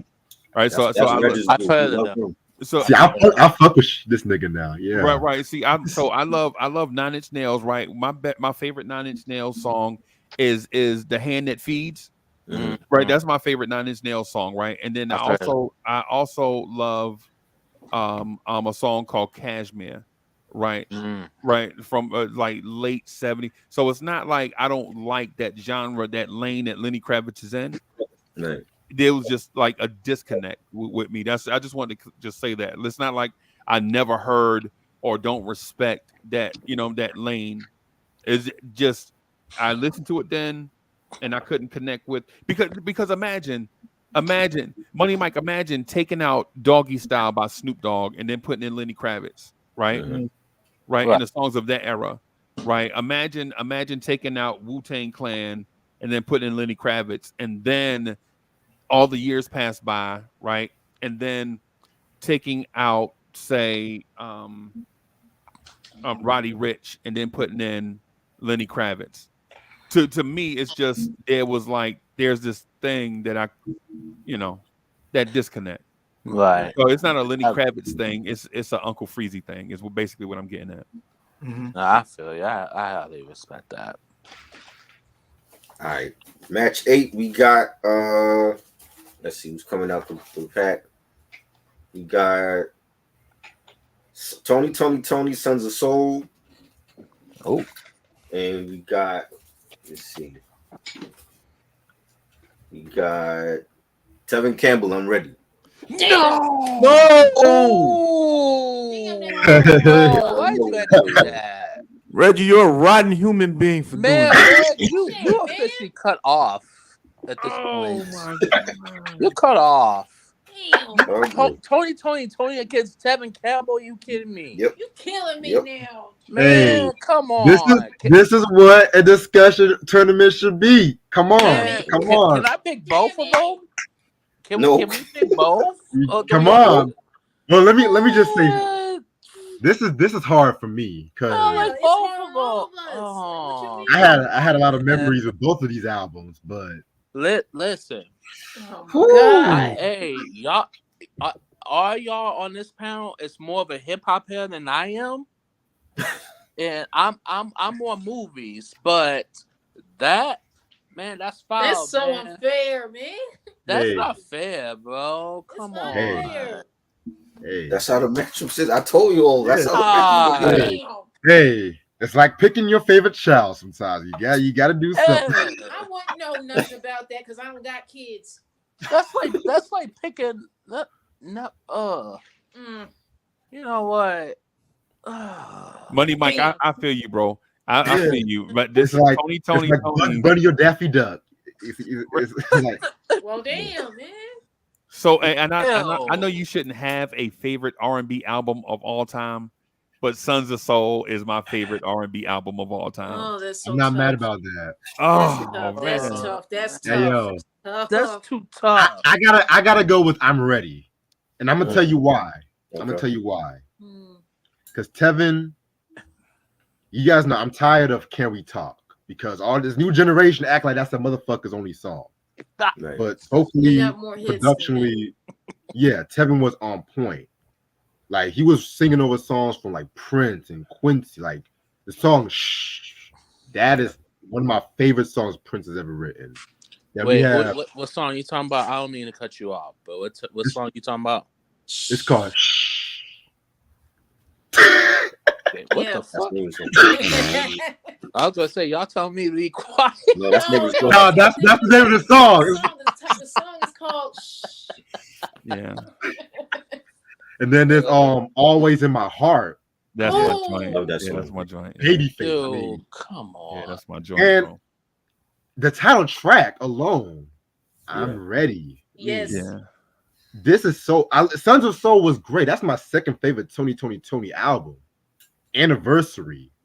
Oh, If I had no loot, That's Yes. I mean, Lay your head slow on my wine. oh, Man, Yep. come my on. ex-girlfriend man. is a hoe. Yup. Yes. When I heard that, bro, Oh, I'm like, man, and, But and those are Raphael Hold is on. singing this, my ex-girlfriend, and they Mhm. harmonizing, bro. Yup. It's Yeah. right. I'm gonna tell you something. The long version of Anniversary alone. Yeah. It's over Classic. 9 minutes. You Yeah. will have Oh. some babies after that. Yes. Classic. Come on. But yeah, that's all I have to say. I gotta go with I'm ready. Why you had to do that, man? You killing me today. I'm not ready to make a decision. How about that? Not ready. Come to me last. I'm gonna let you. Like we used to do when we was kids. I'm gonna let y'all make a decision. Come to me last. Fuck. Ready yet? Oh man. I'll try not to take too long, but man, out of all the You can picks take this long. leading up to this, like these two, I feel like I'm more familiar with as far as whole albums, and both of these albums, like from the singles to even the album, because they both have a great amount. I mean, like y'all were talking about, Can We Talk from Tevin and Anniversary from the Tonys. Whoo, man, my joint from Sons of Soul is I Couldn't Keep It to Myself. I love that Yeah. song, man. I love that joint. And Yeah. oh man, you know what? I'm gonna go with the Tonys on this one. Yeah. I'm going with Tony. Definitely gotta go with the Tonys, man.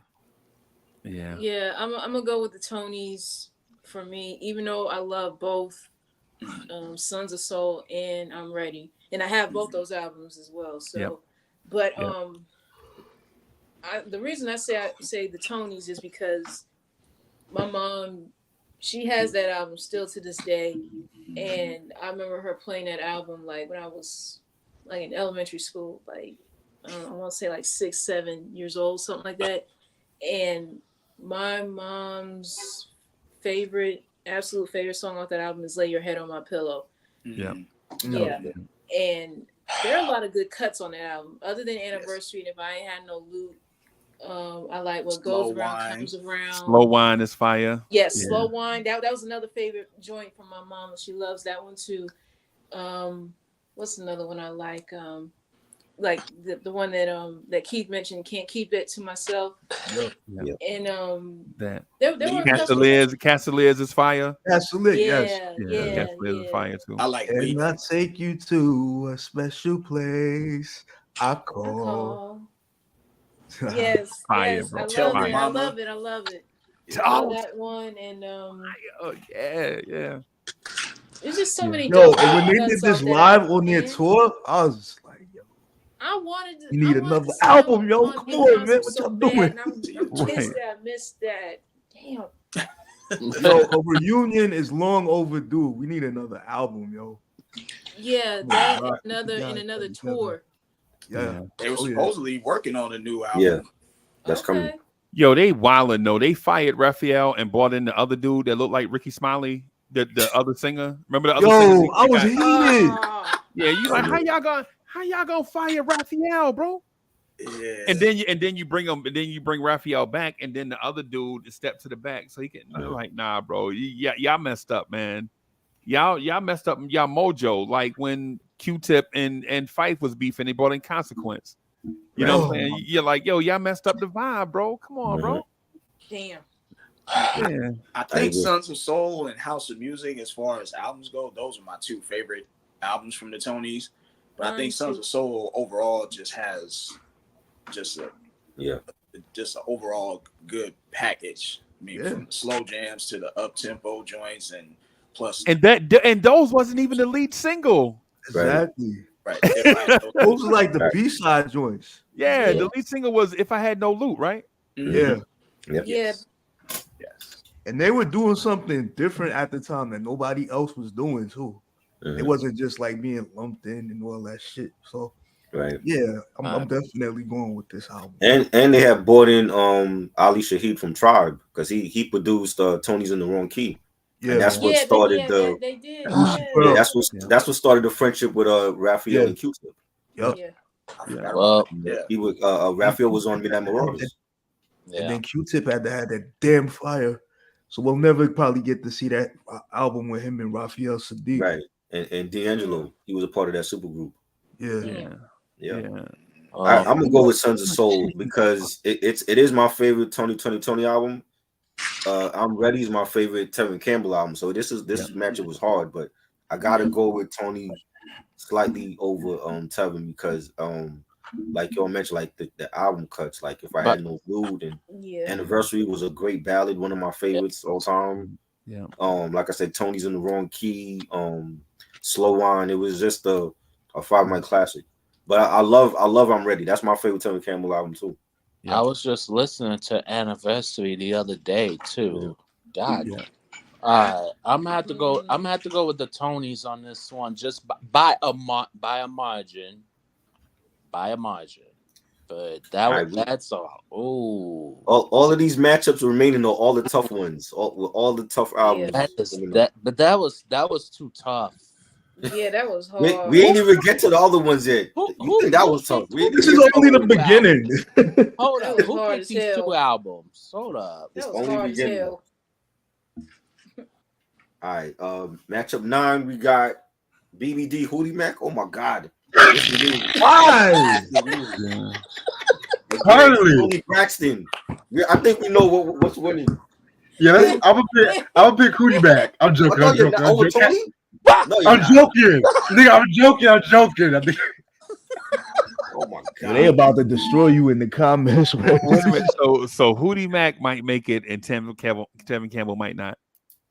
No. Okay. Nah, Tony Braxton for me. I mean, right. Tony Braxton.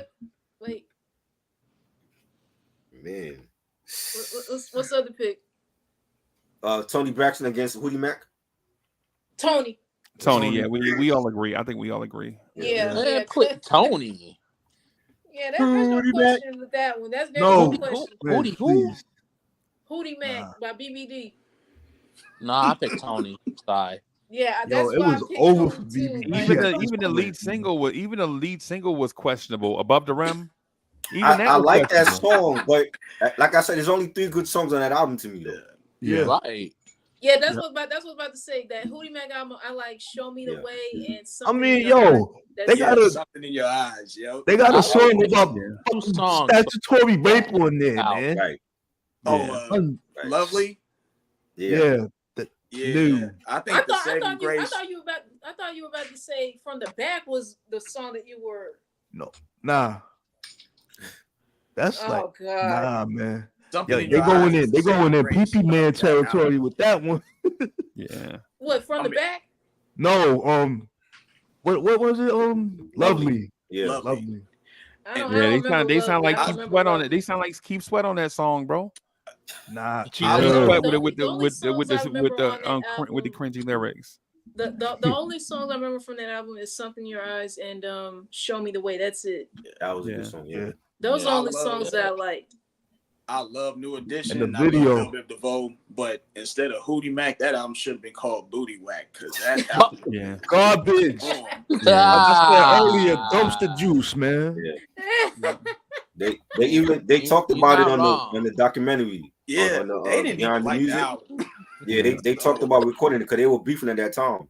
Yeah, and they were smoking weed. They said they were smoking weed. So much, a whole bunch of fucking weed. They were, damn, this the shit. This and try just real quick. That's the thing that I mention all the time, and I tell the original Del No Still, who's an R&B singer and has is in the music business, right?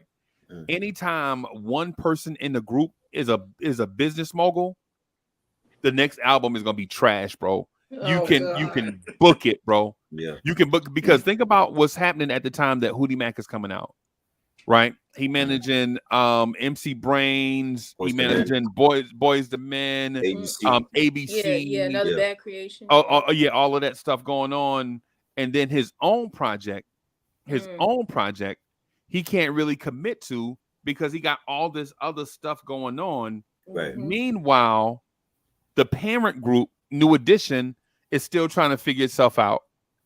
Right. That's why everybody's sophomore album was like flop. It was trash. Yeah. It suffered. Yeah, it's too many irons in the fire. What they should have done. He also mentioned that he mentioned that Ronnie and Ricky were jealous of him because he stepped out and he got the Big Ten deal. He was Right. he was managing ABC and all these other groups, and they felt some type of way about it. Right. Yeah. Right.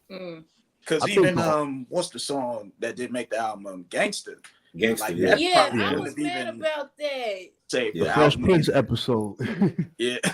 I was like, Yeah. how I love that was episode. Gangsta not on that album, but it was on an Mhm. episode of Fresh Prince back in the day. Right. That song didn't remind y'all of Poison?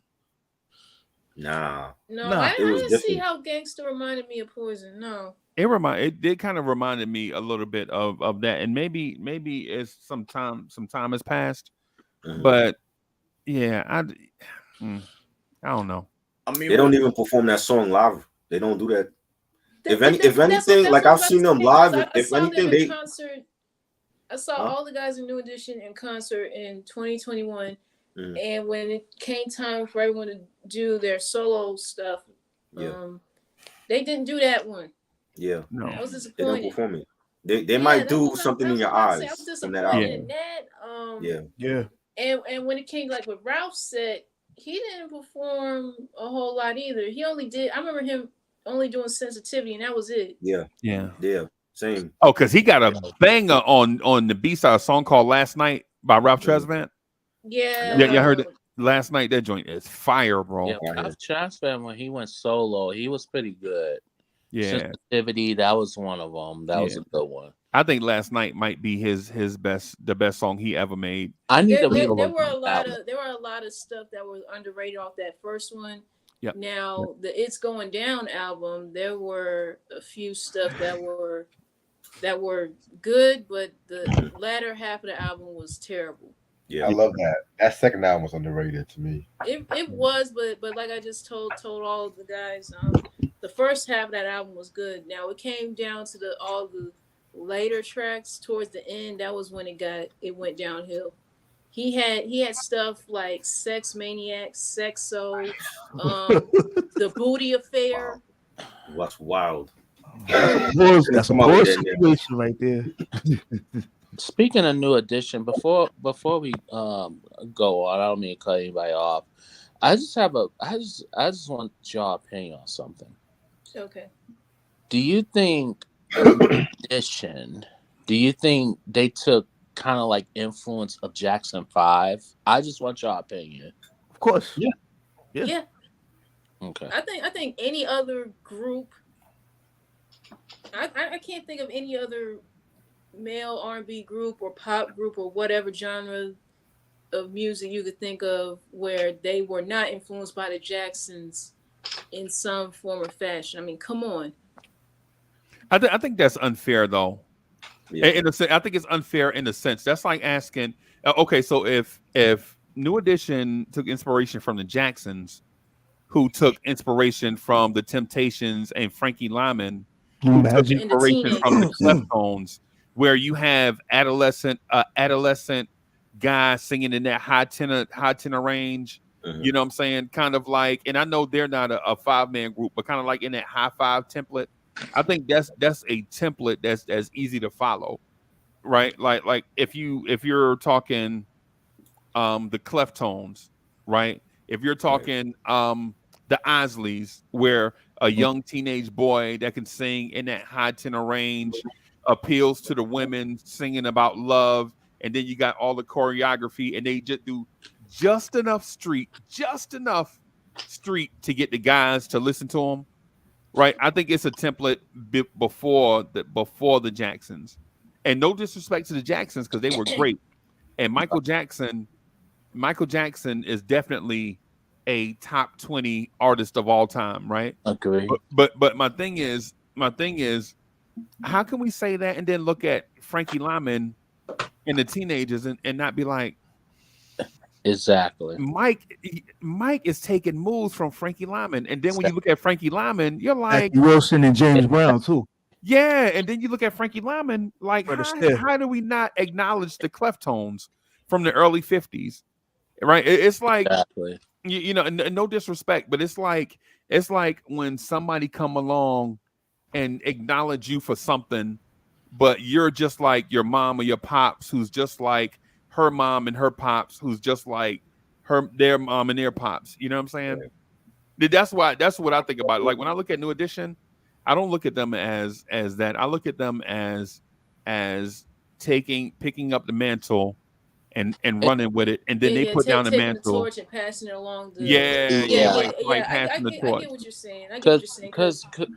And then you got to think about everybody else that came after New Edition. Like New Kids, unfortunately. We all know the history behind that. 98 Degrees, In Sync, all of that. Like the Barge? Anybody remember the Barge? The Barge. And what happened? Like the group The Barge with the light-skinned teenage dude singing in that high tenor range? Yeah. Yeah, because I was about to say, like, I mean, a lot of groups from decades past influence and the next generation, so on and so on. Like with New Edition, like it was just mentioned, like they influenced New Kids on the Block because they were also New Edition fans as well. Yeah. So and then of course all these other boy bands and groups that we know to this day, it's still like kind of like passing the torch, so on and so on and so forth. And like the reason why I asked that, because I've seen it somewhere. Oh, New Edition, they're better than the Jackson 5. I'm like, no, they're not. No, the fuck they're not. Are you kidding me right now? Have you listened to the Jackson 5? It's like go back and listen to the Jackson 5 and tell me the exact same thing. No. What about the Silvers? Anybody remember the Silvers? Trash. Yeah, garbage. My parents remember them. Trash. Yeah, my parents. What about Slave? I mean, there are groups that are in that same. Only thing I know about Slave is that Q-Tip used one of their beats for that song "Go Ahead in the Rain" on the first Tribe album. Right. Wasn't that good? I mean, that song "Slide." Right. That was the sample. Yeah. Yeah. And then I know Snoop sampled them for Gin and Juice too. Yeah. From the song "Watching You." Yep. Yeah. Now I did not know that until my father told me that years ago. Yeah. Even the group that if you saw the New Edition movie, and when Brooke was talking to them about the template, he never even mentioned the Jacksons. He mentioned Tavares. That was another group that was in. Now, is New Edition better than Tavares? Absolutely. It's not even up for conversation, right? Because New Edition had three iconic lead singers that all had successful solo careers, right? Right. So if that's just a measure alone, then New Edition is better. Yo, and don't get it twisted. Bobby Brown was the MVP in 1989. Yeah. Oh, yeah. You remember what I told you that the other day, Try? Yeah, I do. Yeah. All right. We got 3 matchups left for round 1. The next one is going to be Mint Condition from the Mint Factory. Ooh. Against who we got? Mariah Carey, Music Box. Oh, Mint Factory. Mint Condition. Mint. Hands down, Mint Condition. I never liked Music Box. Mint. What? You bugging. Yeah, I hate Hero. I hate Dream Lover. Right. Wow. They just got Because a hero comes along. Because a hero comes. I was like, shut up. Whoa, time out. Yo, they made us. I'm up. Man. I'm up now. You hated Hero? Yes, I did. Right. What? Yeah. Yo, That was one of the iconic songs. Let me tell you something. Yo, That is not. they made us sing that in our 5th grade graduation when I was graduating from 5th grade. I was like, I don't want to You got to sing that in your graduation? Huh? You saw that in your graduation? Yeah, they made us sing that shit. I'm still mad at them. Oh, hell no. Pissed off, yo. Wait, sing what? Sing what song? Hero. Yeah. I love that song, but it shouldn't be a graduation song, though. Yeah, I don't know what the fuck Miss Brody was thinking, man. I still remember her name, yo. You nigga remember the teacher's name and everything. And then, every time she would get mad, she would always bang on the piano and be like, duh, Like, What? tell her Because to someone was shut up out of and tune shit. or someone missed a Okay. note? Huh? What, Try because who someone was the missed first their who was the note or first group something? though? The first album was Mint Condition from the Mint Yeah. Factory and Yeah. Music Mint Box from condition Rocksteady. all day. All day. Yes. Yeah, that was when Mint Condition just found that formula. Like that was Yeah. Yeah. insane. My favorite cuts from that album is "You Send Me Swinging." Yes. Yes. Okay, I had them confused. I thought we were talking about meant to be meant.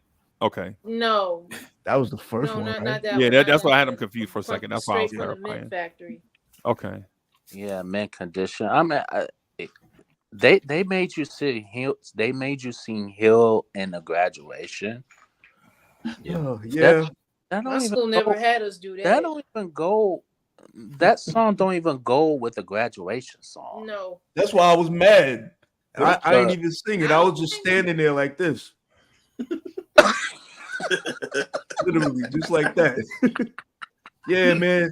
Shout out to my elementary school, PS207, man. Oh, Yeah, oh man, yeah. I think Hero is a great song and all that, but I'm going with Mint Condition on this one. as much as I love Hill, one of my favorite songs, of all time. But I'm still gonna have to go with mint condition. I mean, what? Uh, I this mean, enough said. Hey, yo, it's try. Remember when Ralph played Hero on Video Music Box and everybody Yeah. was mad at him? Yeah, I don't understand why he was playing R&B anyway. I, You know? yo, I think wow. Crazy Sam had something to do with that, yo. I Oh, don't. man. Can we throw both of these albums back in the hat? You know, throw it back in the hat.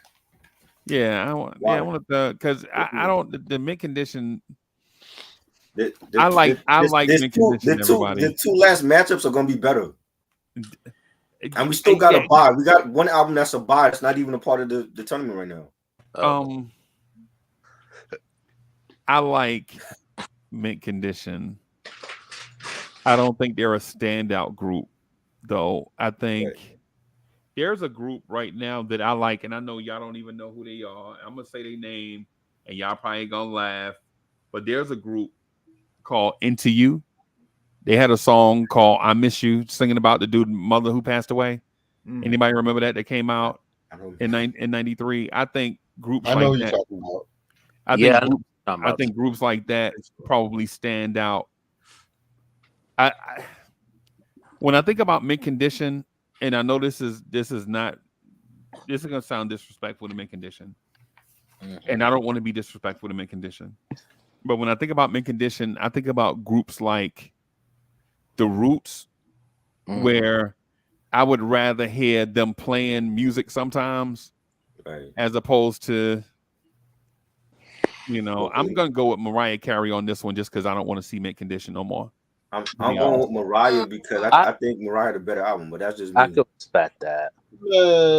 I think and Mariah, this is like Mariah's last real last OG pop album before she did the hip hop stuff.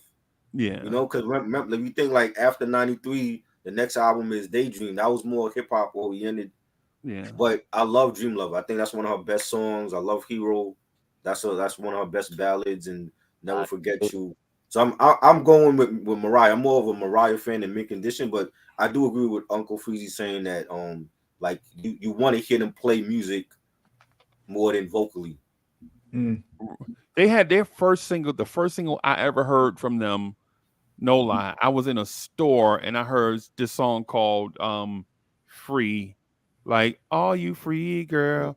Free to be with me?" And I'm thinking, yeah, this shit is trash. I don't know. I ain't gonna hold you. And then you got everybody was biting off what New Edition was doing, like with the dancing and shit, like that group Today. Remember them? Yeah. Everybody, it's like they say everybody should just give New Edition their flowers if they haven't already, because they the fathers of some of these people's styles, yo, for real. Yeah. Right. What was Ash saying? Yeah, I was about to say, I knew Meant to Be Meant wasn't a success, but then too, you also gotta understand from that first album, even though it didn't chart that great.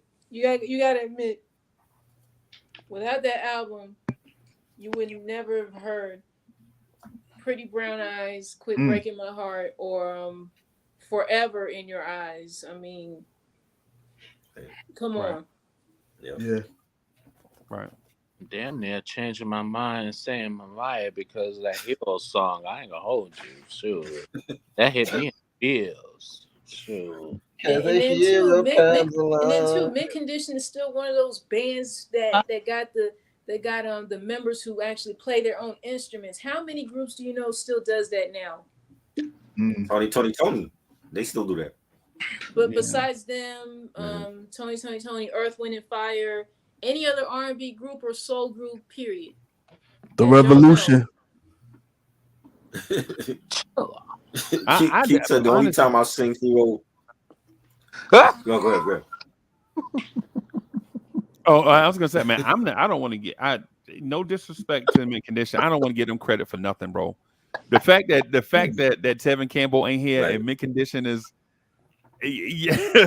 No disrespect to Mid Condition, but there were a lot of groups out during that time, bro. There are a lot of groups out in '93, bro. That I think may not give like the dudes that sung that song "I'm So Alone." I'm sorry. Jeez, what's their name? Who did that?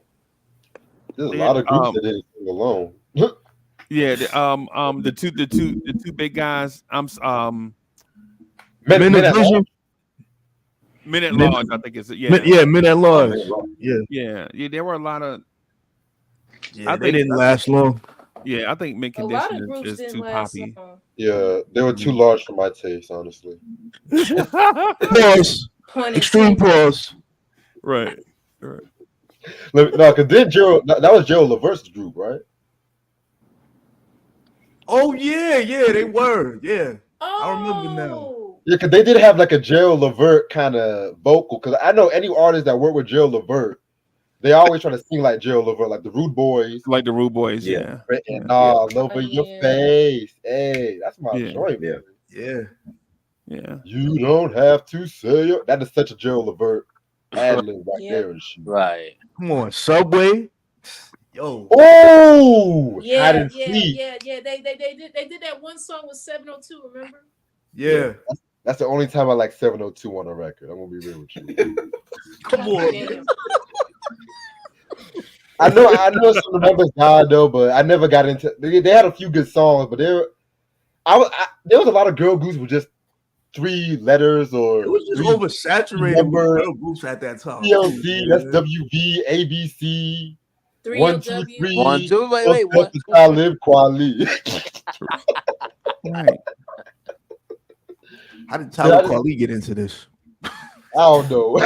702, SWV, XYZ. It's like, come on, man. I'm tired of all these 3 letters. Numbers. Right.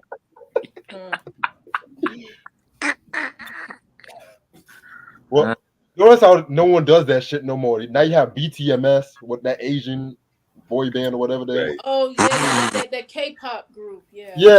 Then Fifth Harmony. Moving on. Hey. If I have a girl group, I'm gonna call them CLIT. Wow. Okay. Wow. Okay. I thought you were gonna say STD.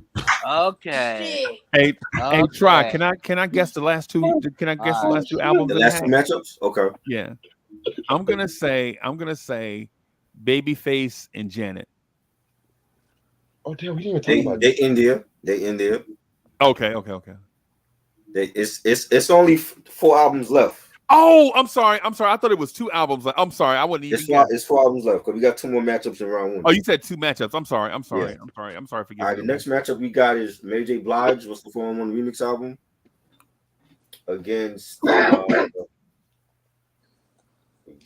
Boyz II Men Christmas Interpretations. Boyz II Men. Man, I was not expecting these 2 to be together, honestly. Yeah. I heard it. One of the albums was Mary's What's the 4-on-1 remix. What was the other one? Boyz II Men Christmas Interpretations. Damn. Oh. Hey, I'm gonna sit this one out. Is that the one with Let It Snow on it? Yes. Yeah. With Okay. Brian McKnight too. Yep. Right. Brian Suge Knight comes back. Damn. Brian, Like Red and Five Heartbeats. Right. chill out. But I'm gonna have to go with royalties, motherfucker. I'm gonna go with the Christmas interpretations because that's Boys to Boys to Men. Men. Yes. Yeah. That was when they were superheroes at that time and shit. Yeah. I'm gonna sit my Boys to Men ass on out. I'm gonna sit this one out. Even though I'm still mad at them for kicking the deep voice guy out the group, man. You mean know? Michael McCrary? Yeah. Mike. Well, Mike. well, there was a video saying about why he left the group though. He left like for health reasons. Oh. Also, he left. They didn't kick him out. No. I've heard like several signs of it. What he should have did is just told them that he had the ailment. That's the reason why he couldn't make stuff on time. He had doctor's appointments and stuff, and sometimes he couldn't perform. But he didn't say nothing to him. He didn't say nothing to him, bro. And so they just thought he was wilding. They didn't know he was sick.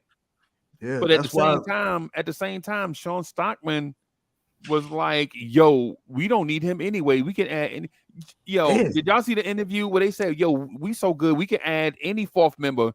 Brian McKnight want to be in right now. We could just add Brian McKnight to be the fourth member. Oh my God. That would have worked. That would have worked. That would have worked. No, I just didn't want to hear him say it though.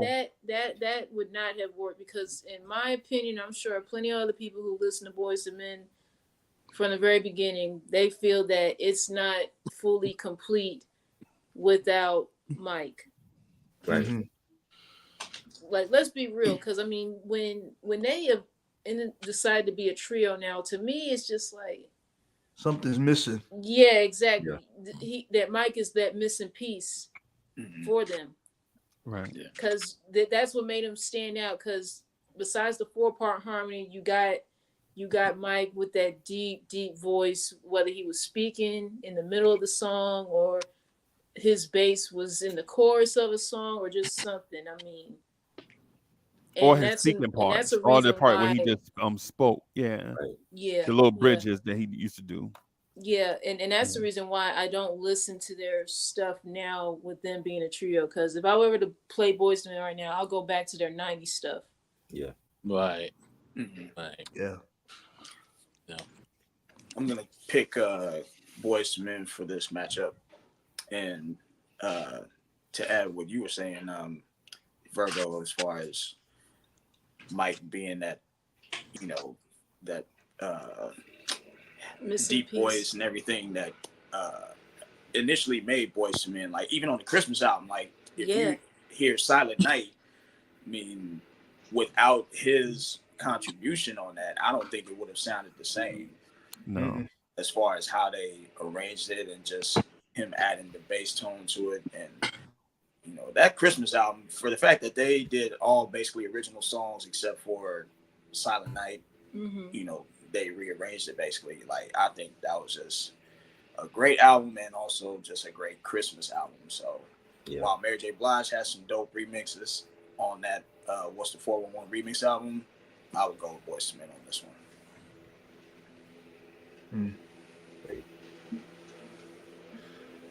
I think I'm the only one that's picking Mary because I just feel like you remember, if you remember the VH1 Hip Hop Honor Show, they gave Mariah Carey the award for Remix Queen, which I think was wrong. Like Mariah had some dope remixes, but I think Mary to me was like the queen of remixes when it came to like the the R&B hip hop soul. And she's basically did a remix with like everybody in the game, and most of them for the most part were fire. And I think hearing the remix album, it was like another extension of What's the 411. When you hear the remix for Sweet Thing, when you hear the My Love remix with Heavy D, I like the remix for My Love over the original My Love on What's the 411. You don't have to worry with Craig Mack, rest in peace. You had Biggie on the Real Love remix, rest in peace. She had 3 dead legendary artists in hip hop that was on that remix album. You know what I'm saying? And I just felt like, the Love No Limit remix with she had her ex-boyfriend Casey Haley from Jodeci doing the backgrounds on that. And I just felt like it was a great remix album. To me, it's one of the best remix albums ever. And I love the Boyz II Men Christmas album was my favorite Christmas album on time. You know, it's right up there with, like I said, with Nat King Cole's Christmas album. I love the Silent Night performance they did on Fresh Prince of Bel-Air when they had they came in for like Nikki's christening. That was a great episode. You know, Let It Snow with Brian McKnight. I love that song. I love the video for it.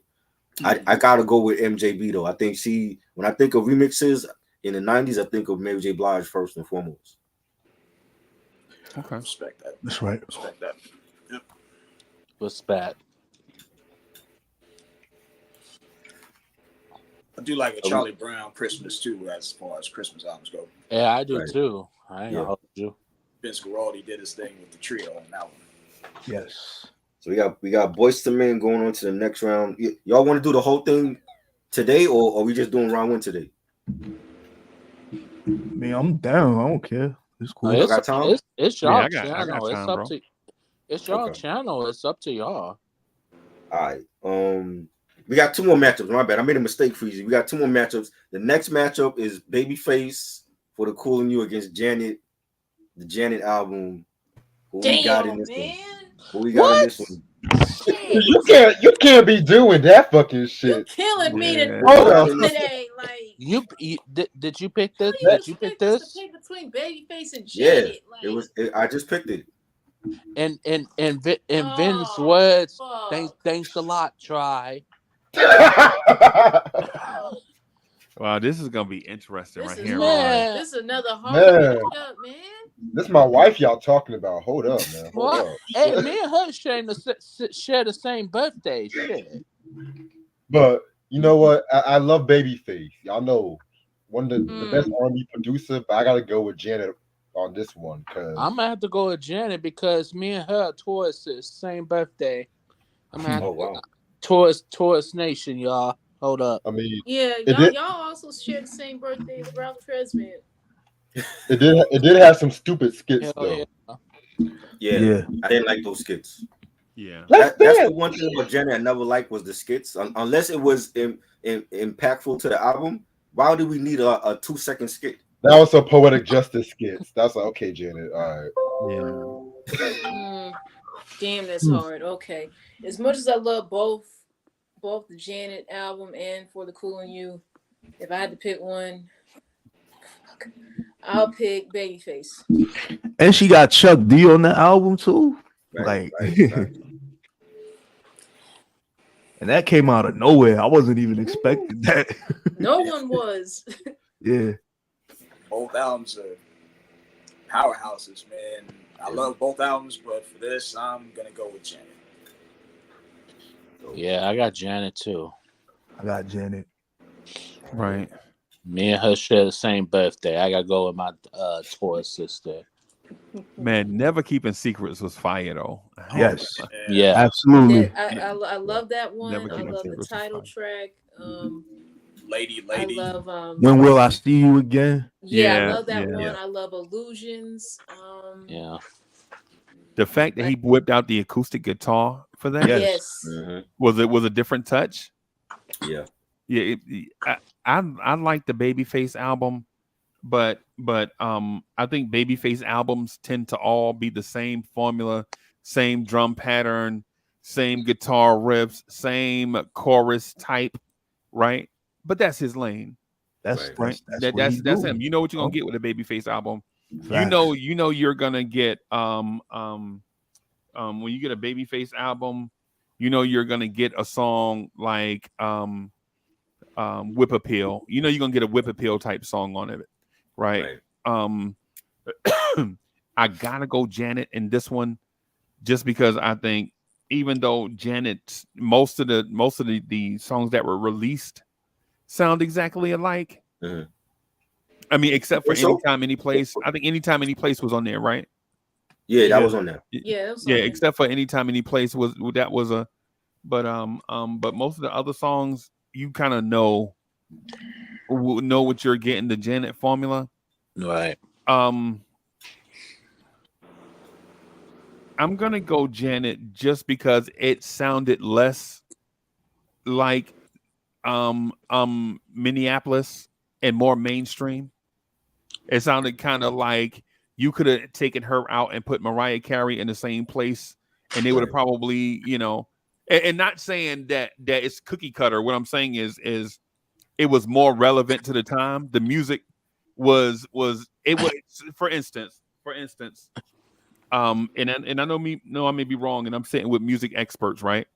But there was a time where the SOS Band, New Edition, Janet Jackson, Sherelle, Alexander O'Neal, a lot of their music sounded so similar, right? Right. Like you could take out the SOS Band and put in New Edition. For instance, a song that we all know and love, Tender Love, that was produced by by Jimmy Jam and Terry Lewis, right?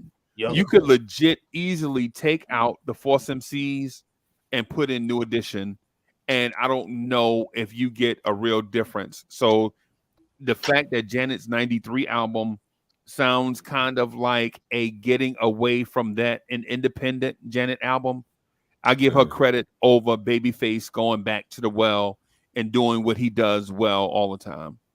And it's funny you mention that because Tender Love was for New Edition. Yeah. Was. Yeah, that was for them originally, and I don't know if they passed up on it and Force MD's got it, but I think it's still a classic song anyway. They may have been on tour. You remember New Edition was hot as fish grease at that time. Yeah, but there's actually video footage on Instagram of Ralph singing that song on tour. Oh wow! Yeah, wow! I haven't seen that. I'll send you the video. They even did their own version of Prince. I Will Die for You when they was on tour. Yeah. Oh wow! Speaking of Janet, I just picked up yesterday while I was in Ohio. I just picked up a Janet album that I thought I would never see in stores. Like literally, like I thought I had to order online. And I looked at it, I'm like, yeah, I'm gonna. I'll spend the money. I'll pick this one up. Right. One, I'll give you a clue. It's one of her early albums, but I mean, is it the first two? Dream Street. No, I didn't like the first two. No, it wasn't Dream Street. It was I'll tell you. It was Control. Oh, okay. Good. Control. Yeah. It was Control. Like I thought I was gonna, cause I Is that her best album? Huh? Is that her best album? I think it depends on who you ask. It depends. Yeah.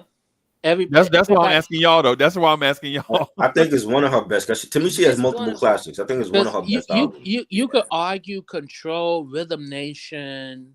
Yeah. You know, you Velvet Rope. Velvet Rope. Thank you. Yes. You could argue that, but I try to like compare and contrast on like eBay and stuff like that, and I'm like, you know what? Since I'm here and I'm in Ohio, and mind you, I live in Michigan, I was like, you know what? Let me go ahead and pick this one up, because if I was to order it off of eBay and stuff like that, it will cost almost the same. So, but at the same time, I think I ended up getting like a small discount on it anyway. So, I mean, you know, it's all good. Like Janet Jackson, like I try to pick up like her early stuff. Like I got probably like 3 or 4 of her albums on vinyl. Am I wrong for speaking to the departure from the Minneapolis sound though? Is that a thing, or am I maybe looking too deep into it? No, you're not wrong. You're not wrong. No. Okay.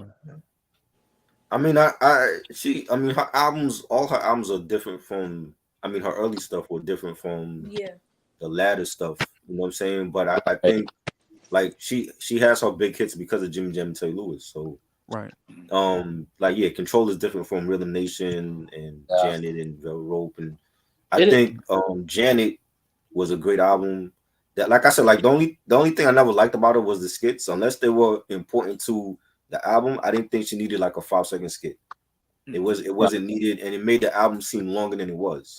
Right. But, and skits are for rappers, bro. Can we? Right. Skits are for rappers. If you're an R&B singer, you need interludes. Yeah. right? If you're a rapper, you do skits because you can't do an interlude. The beats are too expensive, right? Right. But it's like when you listen to the After Seven album, Taking My Time, and you hear the Taking My Time interlude, Yeah. right? The Taking My Time interlude before Taking My Time comes on. Yep. See, Right. that right there is like a perfect fit of you're going into that for the skit, bro, for a R&B. What do you Yeah, even 112, their interludes were always dope too. Yeah. right? Right. Yeah. Well, And she just had so many like big hits, like "That's the Way Love Goes" is still one of her best like Smash. signature Yeah. songs, and agree. I if have that because one. of You love, up I think she had this? MC Light in that video with for because of Yeah. love, Yeah, yeah, and she did. Yeah. She did. Funky Big Band was one of my favorites, and it was Because just a of great love. album, Yeah. Yeah. I think Janet Jackson, I think around like when she first like she was trying to like find her sound and stuff like that. Maybe like her first album or something like that. But like once like Control hit, like with the nation, all that, Yeah. she finally found her like sound. So it's I mad respect to her. And Babyface I love Babyface. He's one of the best producers all time. I Babyface is think good. Yeah. With a Cool in You was a great album. That's my favorite one from him. But like Right. you were saying, Unc, like we know what we're gonna get with a Babyface album. Right. And I think he always made like the best stuff for other artists, for Tony Braxton or After Seven, Whitney Houston. But I love For the Cool in You, but I gotta go with Janet on this one though. Yeah. Yeah. The reason I picked Babyface is because I was I was introduced to him first before Janet when I was a kid, and then too like my mom and dad, they would listen to his albums a lot, and as well as Janet stuff. But I didn't listen to Janet Jackson until I was in 5th grade. Like I said, I got both these albums. I have nothing against Janet's stuff too. Like both of them are just the best to me. But yeah, that's my reason why I stuck with Babyface. My first introduction with like Janet Jackson, I think it was like Anytime, Any Place or something like that. Mm-hmm. And was it Nasty Girl? Nasty? Yeah, Nasty, yeah. Um Is Janet Miss Jackson if you nasty? Mm-hmm. yes. and two, I knew her from Good Times as Penny too. Yeah. Hey. You know what I mean? But I like I said, I choose Janet because one, I gotta stick with the Tauruses. Gotta stick with them. Yeah, We share the same birthday. Janet is talented, man, but I think she rode a wave. There was a wave that people forget about, right? Like coming out of the 70s, the late 70s. Yeah. There was a Donna Summer, Diana Ross wave that led into a Evelyn Champagne King, Shannon wave that led into a Patrice Rushen wave, and they were like, and if you remember, for those that don't remember Patrice Rushen, a very slept on artist, right?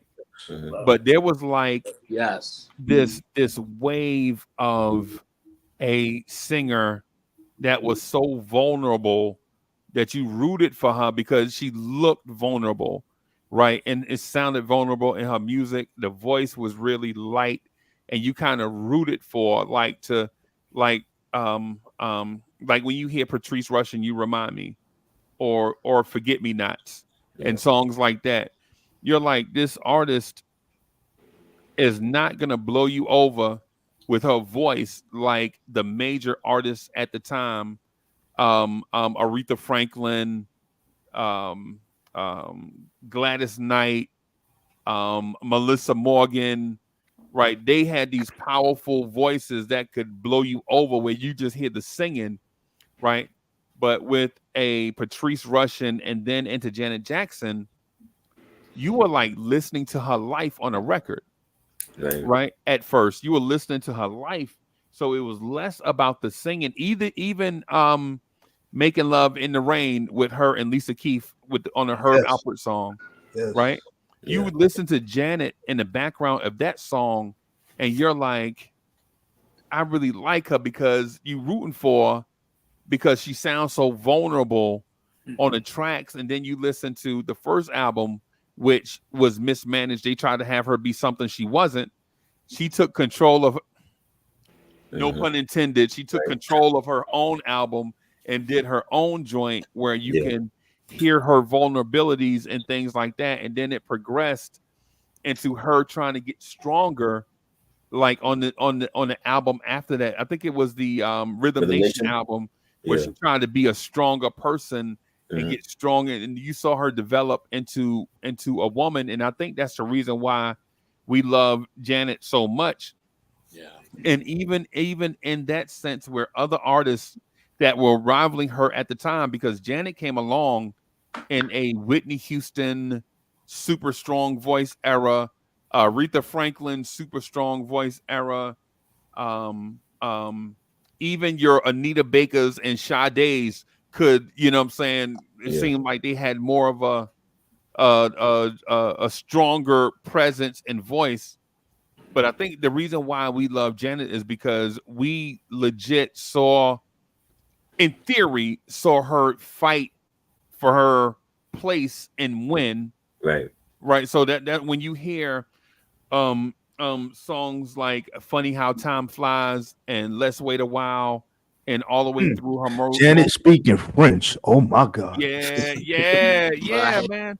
Yeah. So I mean, so when it comes to this, when it comes to her versus Babyface, Babyface was already an established. Babyface wrote Sweet November.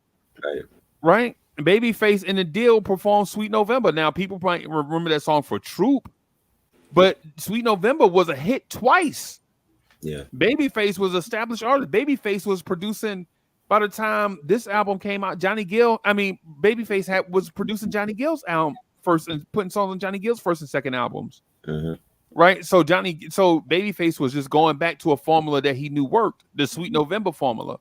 Right. So with Janet, when you see the evolution of Janet, by the time we get to this Janet album, everybody just rooting for her to win, bro. That's why I'm gonna pick Janet in a long-winded way. I'm gonna pick Janet over Babyface because of what Janet gave us that was new versus what Babyface gave us that was classic. Right. I want to ask something too. That I'm glad you mentioned Patrice Rushen. Every record store I've been to, I've seen her albums and stuff like that, and I want to listen to more of her stuff. I've heard of her, but I've seen it in like almost every record store I go to, and I want to like tap into like a little bit. I might have like one or two of her albums probably just because it was cheap, but I want to definitely listen to like more of Patrice Rushen albums and stuff. It's full of diversity, bro. You're gonna get some neo soul, some of that jazzy hip hop type. Some of it is gonna sound kind of like the Brand New Heavies. Y'all remember the Brand New Heavies? Yeah. Yeah. Some of it's gonna be like that brand. Some of it's gonna sound a little bit like Groove Theory, if y'all remember Groove Theory. Yes. But it's gonna sound like the precursor to them when you listen to Patrice Rushen, in my opinion. Her album, Straight from the Heart, is really good. That has Forgive Me Nots, Remind Me, Where There Is Love, and also her album entitled Now. Also has some really good songs on it too. Yeah. And she was tiny. She was tiny, had a tiny voice in an era where voices like Stephanie Mills were out there. Right. Yeah. Ooh, don't even start Yeah. Stephanie Mills. Ooh, wee. Something in the way you make me feel. Yeah, man. Kid Capri version. Of her albums. Yeah, man. The last matchup should be easy. Unfortunately for this group, they just, I feel sorry for them. It's going to be Intro against 12th Play. Who? Intro. Remember Intro? Yeah. Love Thing. Let Me Be the One. Yeah. 12 Yeah, play. let me be Yeah. the one Yeah. in their version of Ribbon in the Sky. Right. Ribbon in the Sky. Yep. Right. What we got? 12 play. It's easy. Yeah, 12 Yeah. play. Yeah, it's easy. I figure Yeah. it's Yeah, 12 play. Yeah, I got the 12. Yeah. Yeah, I'll go with 12 play on this one. Yeah. I'm not Although choosing Intro, PP, man. the debut is a fantastic Yeah. album, though. that was great. We did a review on that actually, like during the pandemic. It was definitely slept on the album. Yes. Oh, really? Yeah, I still have my uncle's cassette of the intro album. yeah, that was a Yep. good one. It still Yep. works too. It's I believe it started. It's a shame that because dude can. Hey man, buddy. Hey, them. Hey, the dudes in intro they could sing, man. Yeah. Oh, yeah. So, man. There's a dope documentary about Intro that actually the fam JR is featured on. Trying to remember what the actual title is, but Where can I think it was catch the documentary? Vivo, I Huh? want to say. But yeah, it's a great documentary about Intro. That's dope. But yeah, all right. 12 play for what it is, album wise. Yeah, it. What can you say? Yeah, 12 play may be the winner. You know what I'm saying? It's just one of those. Yeah. Yeah, 12 play may win it all, but we don't know. We don't know, Right. but it's Right. definitely a contender. All right, so we got for round 2, we got Jodeci versus Prince. Who's winning that? Oh, that's easy. Prince. You got Prince. I got Prince. Okay. Oh, Jodeci? Yeah. I got Prince. I'm going with Jodeci. Yeah, Jodeci. I think I'm gonna go with Jodeci on this one too. I'm gonna go with Jodeci too. Jodeci. Yeah, I got Jodeci. And I love Prince, by the way. I just got Jodeci on this one. I don't care for that. I don't even remember that Gold Nigga album. Like, you know what I'm saying? That's why I got Jodeci on this. It really got swept under the rug, man. Okay, Yeah. can I change my mind and say Jodeci? Yeah. No, keep your vote. I mean, Jodeci gonna win. Jodeci gonna win regardless, Like, man. Jodeci gonna win regardless. Yeah. Yeah. I don't know, man. Jodeci, shoot. When he sang Baby Won't You Just Stay, oh my God. Lord. Okay. Yep. Hey, yo, Reg, we gotta sing that at a karaoke bar one night and kill it. Sing what? Jodeci, stay. Oh, you and me together? Yeah. Hey, one of these days I'm coming to your way, Reg. One of these days. Hey, I'm coming. Yo, we would kill that shit though. Yeah. Especially towards the end. Singer, but They'd yeah. be like yelling and screaming and shit. Yo, I Nah, can see us doing that, Reg. I thought can do them KC runs, man. KC be doing the. I'm like, nah. Did y'all ever see the video of they briefly reunited during the one of the Grammy parties and shit? And it had to be at least like 10 seconds into them doing "Cry for You." Casey's already out of his damn blazer and shit. Yeah. Like, I saw that that. shit was Yeah, I fucking saw that. hilarious. Yeah. And they was about to leave, and Babyface was like, "Why y'all leaving? Don't y'all got something to say to all these people after all these years? These people that missed y'all." That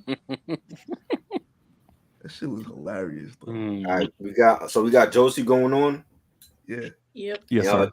The next matchup we got Michelle and the Cello Plantation Lullabies against Uptown Unplugged album. Uptown. Uptown. Yeah, I think I'm gonna go Uptown here too. Uptown for me. And it's a shame. It's a shame that the origin, the originate. Well, you know what? Let's say it. I'll say it. The originator of Neo Soul will get buried, and it's a shame because without her, there's no real Heather Headley, no Craig David, no Deborah Cox, Vivian Green. Vivian Green Green, was good there. Marsha Ambrosia. You know, yeah. Now I got that song "Knocking the Boots" stuck in my head now. Classic right there. You know it's about to be a jam when they started off like that. For real. Yeah. For real. All right, we got Color Me Bad. No. We got LaFace Christmas. No, we got the Joe album. The Joe beat LaFace. We got the Joe album against no. Hold up.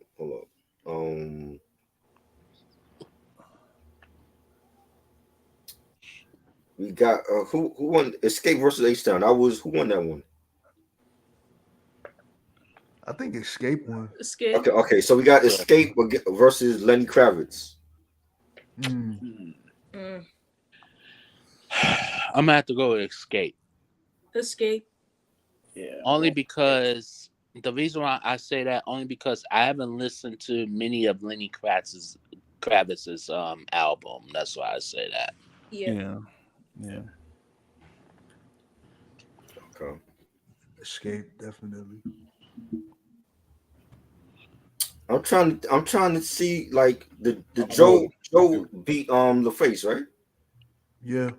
Yeah. Yeah, I'm gonna go with Escape too. Right. Okay. We don't got a matchup for Joe though.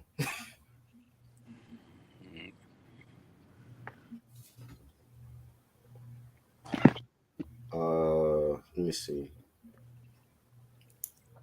Michelle. Okay. We got okay. It's my bad. I messed up. It's supposed to be Michelle versus Uptown. Uptown is winning. I don't know. There's no. We don't got a matchup for Joe. Joe beat LaFace, but it's supposed to be Joe against. I put Escape versus Lenny Kravitz, but it's supposed to be Joe has no matchup right now. Joe has no matchup. Nah, because his match he was against LaFace and he won, but there's no matchup for Joe. Oh shit! It's really supposed to be Joe against Escape. Okay. But there's no matchup for Joe right now.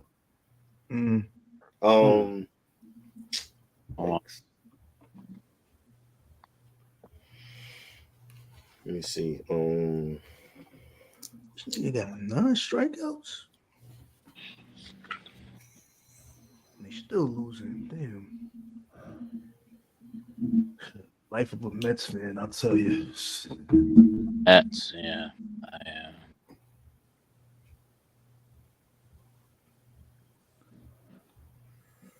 I just went to a Tigers game weekend too. Nice. Won by 1 point. I like Citi Field, but it's not like Shea Stadium at all. Yeah. I knew Hootie Mac was gonna mess everything up. I knew Hootie Mac was gonna mess everything up. Why'd you do that, Reg? As we say in the wrestling world, you're a heel in real life. Shit. Ain't nothing but story. I think it's supposed to be Joe against Escape. So you want us to pick one between Joe and it's supposed to be Joe against Escape.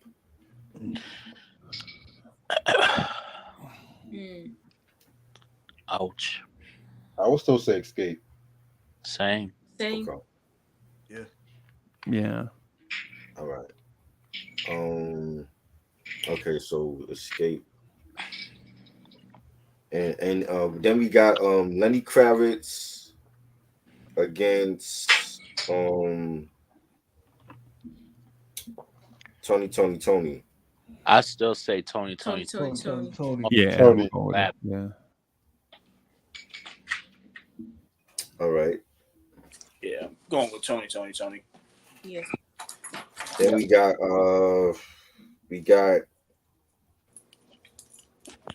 Tony Braxton. We got Tony Braxton in mint condition. Damn. What? Yeah, Yeah. I'm gonna go Tony Damn Braxton it. right here. Man, I'm gonna go 7 whole days right here. Yeah. Can I forfeit this one? No, you can't forfeit.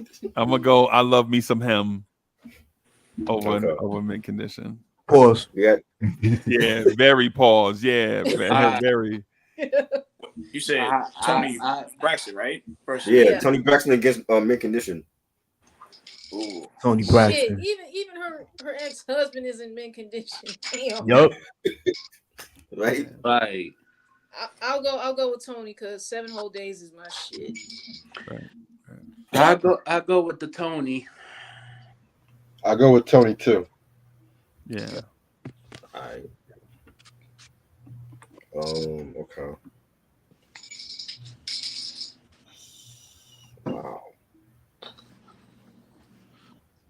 Wow, that's gonna be crazy. That's hard. That was hard. Right. That's gonna be crazy. Yeah, that was so hard. All right. We got Boys to Men versus Janet. Fuck. What? Janet. I'm gonna go Janet also on this one. Janet, because I gotta support the Tauruses. And then we got R. Kelly, who's winning. Huh? We got R. Kelly over intro. R. Kelly beat intro. Oh, yeah, Kelly right. Yeah. Boys to Men versus Jam. I'm gonna go with Janet. You said it's intro versus R. Kelly. Yeah. R. Kelly. Yeah, I'm gonna go with R. Kelly over Go intro. with 12 play on this one. Even though I like intro, but Yeah. I'm going with 12 play. Okay. You got Jodeci versus Uptown Unplugged. Jodeci, baby. Jodeci, yeah. Jodeci. Baby, won't you just stay a little while? That's what I'm going Jodeci will win either way because they're on both albums, obviously. But I'm gonna go with Diary of a Madman. Yeah. Jodeci. Escape versus Escape versus. Did we do Escape versus Joe? Or was that Escape? Yeah, we did, and we picked Escape. Yep. Yeah. All right, so we got Escape versus Lenny Kravitz. I'm still going with Escape. Yeah, I'm gonna go Escape right here too. I like Lenny, but I'm gonna go with Escape. Right. I gotta go with Escape too. We have, I gotta go with Escape too. Escape. Yeah. We got Tony versus Tony. Wait, Tony versus Tony Braxton? Tony. Yep. No. Shit. Yep. Man, I forfeit. Hey. Hold up. I can't pick the two Tonys. Come on, man. I got Tony Braxton self-titled. That's the matchup. Tony Braxton for me. Tony. Yeah, I'm going with the Sons of Soul, y'all. I'm going Sons of Soul also. I'm going with Tony Braxton. I'm going Tony Braxton. I'm gonna go with Tony Braxton by a inch. Hey, Money Mike, before you cast that vote, because I think if you cast your vote, it's going to be a tie, right? Because I think it's 8 votes that'll be cast, right? Let me throw this out. Let me throw this out here at you. Okay. Before we do the Sons of Soul thing. All right. Do you think there is an R&B group in 1993 that can make a Sons of Soul album? And then with that question, and then I'm gonna ask you another question. Do you think there is a baritone female singer that can sing Babyface songs on an album? in my mind, I think it'll Not be like harder that. to find a Not Sons like of that. Soul than it would be to find an Anita Baker, Tony Braxton type singer that can sing Babyface. Mm. Mm-hmm. And, You, to me, that's my tiebreaker. Which one you, would be the most original? Which is the most original and most impactful? And my thing is at this point when you're talking about Tony, you know, is it Tony? Is it Tony Braxton, Babyface, the Tony Rich Project, John B? Does it all sound the same? Is there anything different? mm, Right. And Right. so I'm not dismissing Tony Braxton because I rock Tony. I listen to Tony Braxton every day, just about. But I think it's the Sons of Soul thing, and Money Mike, I'm only asking you because you had the last vote. right. But is Tony Braxton's first album that original where you can place it over an original sound? Right. And I'm asking, and KB, have you ever heard a song? Hey, you know what? Have you ever heard a song like Anniversary before Anniversary came out? Oh, but that anniversary though, oh my God. Oh, To answer your question, now not that I can think of, and I mean for Tony to make a song like Anniversary, I believe that's what made it their song. Right. Because I can't think of a song prior to the release of that, that reminds me of Anniversary. Yeah, you can't even remake it. You can't even duplicate at all. Right. Like, And the reason why is because at the time, think about, I'm just throwing these other two singers out there at the time, right? What if that album had gone to Tammy Lucas or Jackie McGee, right? no, Or some artists at that time? Would it be comparable? I mean, I'm not for sure. Tony Braxton's first album to me sounds like a Babyface extension. talking about the song Anniversary? No, I'm talking about Tony Braxton's album with 7 Whole Days and the other. I love the album and I probably buy it once every so and so, right?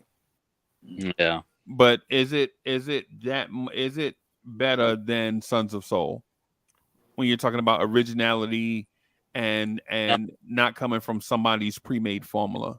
I think it's better as Sons of Soul. Yeah. Okay. Not I'm gonna have to go. I'm sorry, I'm gonna have to go with Anniversary on this one. And I think Sons of Soul and Tony's self-titled album are in separate lanes. Yeah. Right. So it would be hard for me to pick which one would be better than the other because I feel like they're in separate lanes. But I think in regards to Tony, if I'm not mistaken, weren't some of the songs that ended up being on Tony's album were meant to be for Anita Baker and she refused them or turned them down? Oh, I'm not sure. Because I thought I heard something about that they had written some songs for Anita, but Anita was like, "Oh, you guys should give these songs to Tony," because I think Anita had heard Tony sing. I think the demos that were going to be for Anita Baker, and they ended up going on the self-titled album. That's crazy. That's Try, you got an opinion on it? You picking Tony Braxton over Tony? I'm picking Tony because I think it's one of the best R&B debuts to me. Like the production was great. She had like at least 7 hit songs from that album. So that's still like when she performed those now, people know all the lyrics too. Yeah, I love this. This is a tough matchup too. I love Sons of Soul, but I mean Tony Braxton to me, when it comes to debut R&B albums, she doesn't get the credit. So and I just thought it was a phenomenal album. And it's so tough. Both of them are really great. Yeah. But like Tony, I'm gonna have to say by a margin, by a hair. Like it's just I don't know. Like they both of them are really great, but what? Yeah, Tony. But the So we got how many we got for Tony? I'm going with Tony. Okay. Me too. I'm in that. And for Tyson and Ashley, we got Tony Braxton. Yeah. Tony. And Mike, you got who? Tony. And Reg, who does Reg got? I didn't even get his pick. I don't know. Who Reg... I think he said Tony Braxton. I don't know. So we got Tony going on. Tony Braxton. You got Tony Braxton? Yeah.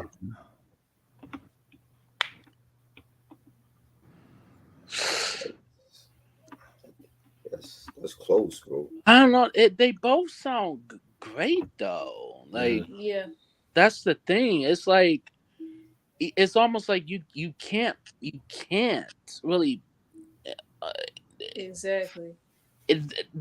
They are in like almost the same category, but at the same time, it's like who we got for Tony Braxton again? Me, Reggie. That's 2, and that's it. And myself, I got that's 3. So and everybody else is Tony. Yes, sir. Yeah, I say. So Tony's winning. Okay. I hate Tony Braxton, bro. You hate Tony Braxton? What? No, I hate the fact that Tony Braxton's not making it. Is what I'm saying. Right. Everybody can't make it. This last matchup is going to be even harder. We got R. Kelly 12th play against Janet. What? Wait, whoa. R. Kelly and Janet. I'm going R. Kelly on this one. Oh no, not Pee Man again. Yes. I'm out. I forfeit. Yeah, I'm gonna go with 12 play by a landslide. Wait, you said versus Janet? Yeah. I'm going with or 12 play. I'm going with my Taurus sister. I'm going with my future wife. Hello. She's my future wife. I don't care how old she is. We share the birthday. I'm going with her. Why Detective Williams had to do that to her in that Tyler Perry movie, man? Right. What? Why? At Come on, JC, what you doing, man? Right. 12 play, but I'm going with Janet on this one. I'm going with Janet. Because she my Taurus sister and my future wife. I don't care how she is. Real quick, I'm outvoted on this one. I went 12 play, but I'm outvoted. You outvoted? What you mean? Yeah. So I think we got 4 votes for Janet, right? I got 12 play. I'm going with 12 play. I'm going with 12 play also. So all right, so me, you got 12 play. Who else got R. Kelly? That's it. I'm going with Janet. So everybody else going. So Janet is winning then. Everybody's got Janet. No. Rex said he got 12 play, but that's still Janet still wins it though. No. All right. Mm-hmm. Okay. All right. So the last round we got Jodeci and Escape. Come on. Jodeci. Jodeci. Everybody got Jodeci? Baby, won't you just stay, Jodeci? That's on the first album. That's the first album. I don't care. I'm still going with Jodeci either way. Okay. Yeah, I'm rooting for Jodeci. Okay. I'm going for Jodeci for the fact that again they did a video shoot in the desert wearing some hot leather, crying for people. We all know whose idea that was. Thank you. Unfortunately. Going with Jodeci. It's been an hour since you've been gone. Well, you know, being out there in that desert, I would be like in a hurry to come back. I wouldn't be out there like that. Yeah, he getting that money, shoot. Yeah, man. He did his thing, shoot. So we all got Jodeci. Yep, Jodeci. Yep. All right. The second matchup, the last matchup, we got Tony against 12 play. Who wins that? Tony. So it should be Tony versus Janet, right? Did we get outvoted? Yeah, Janet. No.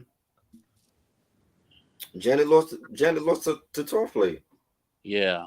Oh, okay. Yeah. Okay. Wait, which is this matchup? This is 12 play versus Sons of Soul. I'm sorry, but who the hell is 12 Play anyway? I never heard. R. Kelly. Oh, PP man. Yeah. oh, him. Oh, God. So I'm going with Sons of Soul on this one. Yeah, that's Yeah. what. Yeah, Tony for me. I got 3 Tonys. Shit. I gotta go with 12 play. Wow. Wow. PP man. So Yo, this one is so tough, man. Because Dude. 12 Play was man. R. Kelly was coming out with those remixes, bro. yeah. Man, it was oof. I didn't get introduced to R. Kelly until When a Woman's Fed Up. That was my introduction. Oh, so that was like what, the double album, 97? Yeah. My That video introduction made was no damn sense. yeah. Huh? My introduction was the I Can't Sleep baby. Yeah. Yeah. That was 95. Yeah. Yeah. When a woman's fed up. My introduction was when I heard Vibe in the club, and I thought it was Aaron Hall. Oh wow! What you heard when you heard she's got that vibe? And, oh man! Yo. And everybody put their drinks down and got right on the floor when they heard that song Vibe. I bet they did. Mm-hmm. Oh man. Something for the Alright, so- honeys and I thought that was Montel Jordan. Yeah, that's what I was about to say. Wait, something for the no, Montel not something for the. Jordan. It was a summer. Let me. I'm sorry, y'all.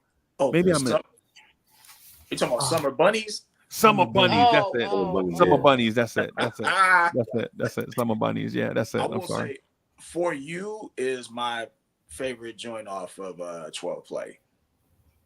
That was dope.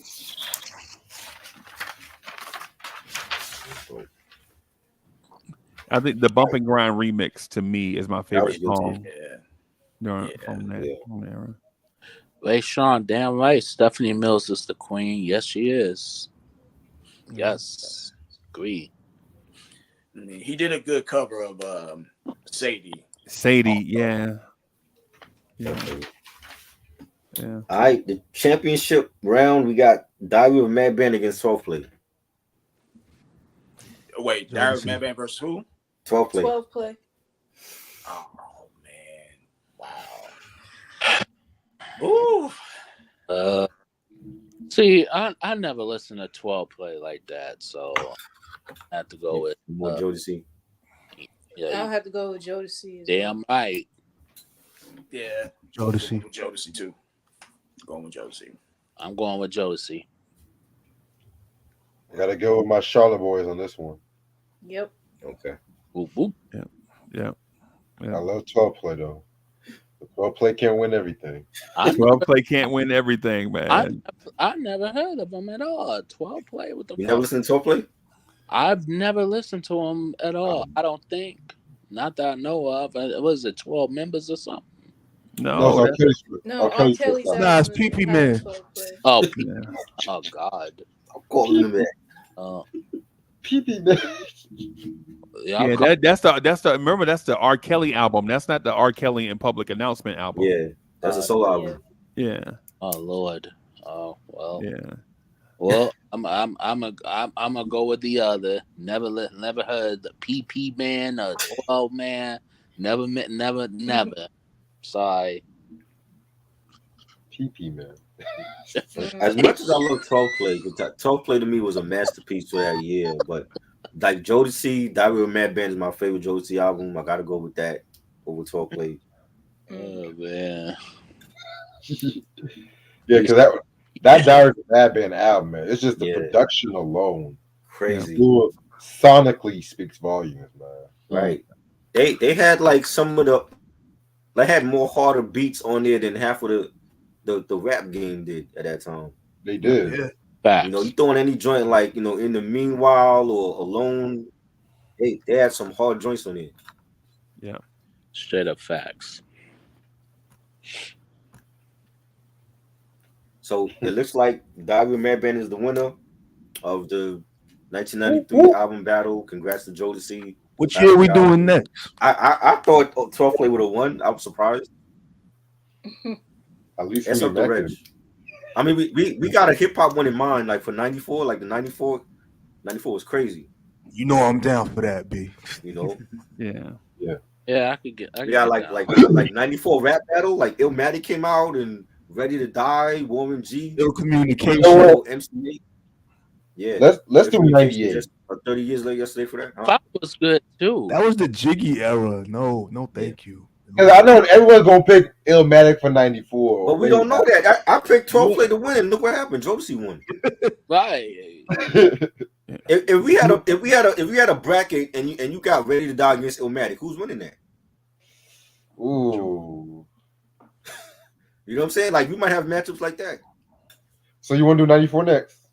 I think we gotta do 94, man. In hip hop, we gotta do that. 94 in hip hop. Because a lot of heat came out in 94. Especially from the West Coast. They had a lot of heat. 95 too. 95 was great. Yeah. 95 was great. And Warren G kept Russell Simmons from going broke. Yeah, I love that Warren G album. Yeah. Because Russell was finished. Right? Warren G saved him. Yep. Russell's about to go back to that dust. What about the rap albums from '93? You like any albums from '93? Oh yeah. Doggy Style, Midnight Marauders, Enter the Stage, Souls of Mischief, the W, 36 Chambers. Was that the alcohol? Did the Alcoholics come out in '93? Yeah. 21 and Over. Yeah.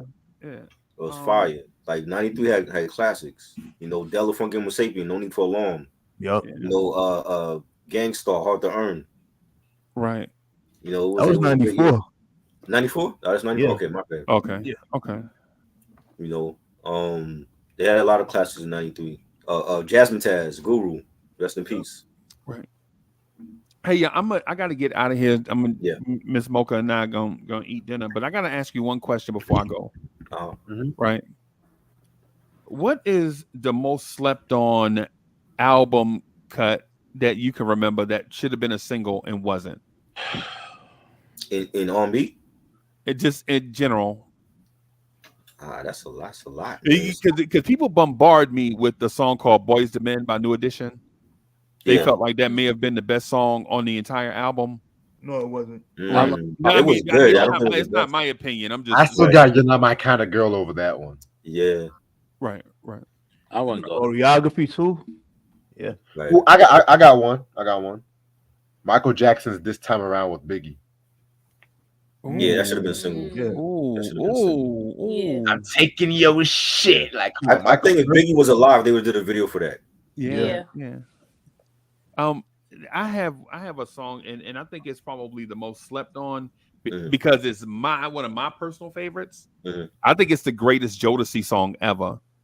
Right, it's a song called "You and I" off the first album. Oh yeah, that's a great one. I felt like that probably should have been a single, but they had so many. But the vibe wasn't necessarily right for that single because if you remember, Al B. Sure was probably the hottest thing walking, and out of that 1989, 90, 91 window, and to you know what I'm saying. So having that "Forever My Lady" joint with all the backing, right? I think "You and I" is probably one, and there are I think when you listen to I like to listen to albums, right? I don't just like how some people buy the album and just listen to a song here, song there. I'm an album guy. I like listening to the albums, and I think "You and I" is probably one of my personal favorites, but I don't know if it's maybe to y'all standards if it's like one of those type songs. Oh yeah, I mean, cause they perform that at their shows too. Okay, okay. Like people still know the lyrics to that. OC came out in '94 too. Right, 90, that's right. Yeah. Damn. Channel Live, right? Yeah, Channel Live was great. Yeah, there's so many. Was that Gravediggers? Gravediggers 94, yeah. Gravediggers 94. Yeah. It was a lot. Method Man came out to Cal. Yeah. 94 was great, man. Yeah, man. Hey, well, thank y'all for having me, man. I'm gonna get Yeah. out of here But wait, and before you leave, tell us what you got coming up. You plug your um podcast. nothing. I don't have Really? anything on. I don't have anything on the radar right now. What I'd like to do though at some point is do some more movie reviews on vibes and stuff. Okay. Because I think some of the movies that we That's one of my remember favorite fondly. Tribe songs too. Yeah. Yeah, that's why I named the channel that. That's why I named the channel vibes and Yeah. stuff because of that song. That's what's Right. up. Yeah. But there are some movies that I think we remember fondly, but when we go back and watch them as adults, I think we're like, oh no, there's no way I could have liked this. Like Friday. You know, I laughed. Like This is a Friday. little sidebar. When Spike Lee was panning the camera towards everybody Mhm. after Radio Raheem died, and Martin goes, "Damn man, they ain't even safe for the whole neighborhood." I busted out laughing. Right. I always bust up. Oh, he hit my eye. I was just like, what is Martin doing? Martin Lawrence, yeah. Yeah. Bro. He was crazy. I think Juice is one of them. When you That go nigga back was just and watch egging on that Juice, the shit. ending of Juice, Yeah. when you go back and watch the ending of Juice, you can be like, bro, he got shot in that arm and running down the hallway in the elevator. He bumped that arm all the way down. People running into him, bumping him, and he don't even wince, right? But then as soon as he Right. start fighting Bishop touch him on the arm, and he like, oh, and you like, bro, either you hurt or you not. I mean, come on, bro. That was one of the best. That was one of the best scenes. So, but I agree though. That was a good movie though too. Yeah. Yeah. So try. I'll probably do that. Y'all know the invite is open. Oh for yeah, y'all to I'll do. definitely be there for that. And Word. so yeah, man. So Yeah. that's about it. I want to redo. I also want to redo Boys in the Hood because Yeah. I think Boys in the Hood is probably one of, in terms of storytelling, I think it's Mhm. one of the greatest movies that in our genre, like the storytelling part, like all Yeah. the subplots, like Mhm. about how Ricky girlfriend was kicked out of her mama house and she was living with them. You know what I'm saying? Right. The little about how Furious had a picture on the wall of him and his pops in the kitchen, and you didn't Right. even notice that the reason why his name was Trey until you saw the grandpops up there, and you're like, oh, maybe Trey's real name is Furious Style the Third. Right. Like little, like small stuff. Yeah, I didn't even notice that stuff. Yeah, Yeah. little stuff, man. So Yeah. John Singleton's first Oscar nomination, first and only Oscar nomination. Mhm. yeah, man. So all right, man. Thank y'all for having me. I appreciate it. I hope I Thank you didn't for talk coming too through, much, man. man. I appreciate it. Peace. Yeah, Man, man. always All come right, back, y'all. boss. All right, peace, y'all. Peace. Hey yo, Reg, when we gonna do the review of the Apple 100 list? We did it already. I missed it. We missed it. Yeah, we did the countdown. It was I still think the Apple list was fugazi. Shit was I didn't trash. like it. Yeah. I just want to Yeah, say thank you. we'll talk about that on your channel and shit. Having Yeah. me on here. All right. Keith, what's good, man? What you got coming up, if anything? Oh man, I don't really have anything coming up at the moment, but I was recently featured on the live with the R&B representatives. I think it was on Thursday because they were celebrating reaching 1,000 subscribers. So shout out to them for that. Salute. And I just want to try to continue to be on more panels such as this. This was a lot of fun, so I appreciate all Thank y'all. you for showing up, bro. It's good to meet all of you guys too, and shout out to Try for plug your playlist also on Spotify. Oh, all right then. I don't mind. Yeah, dope playlist. I appreciate you, bro. Yeah, I love to curate playlists for fun, and I like to share them with as many people as possible. So for any Spotify users, I am at KBoogie3278. That's KAYBOOGIE, the number 3278. Or if you're Apple Music users, I'm under Keith Burrows, KeithBurroughs. I have some of my playlists on there, and I have a series for fun that I call It's Just a Playlist, and I have like separate themes for them. Like I have one that's for jazz, one that's just for hip hop, one that's for gospel, one that's pretty much a gumbo of all kinds of styles of music, and yeah, I just like to So, push those out, share them with people that, maybe music lovers like myself. And so, yeah. and I also have a slow jams list too called the Set It Off edition. So So, that one is a favorite of mine too. So appreciate you being here, bro. You definitely gotta I gotta do a live stream with you at some point. So that's gonna be fun. I would love that. So yeah, man, no doubt. This was a lot of fun. So yeah, again, appreciate all y'all, and yeah, good to meet you guys. Thanks, man. Good to meet you too. Thanks, man. For sure. Mm-hmm. Mike, what you got coming up? Oh man, lately I've been unpredictable. The Walmart live stream that's gonna be coming up tomorrow. I'm gonna drop that tomorrow.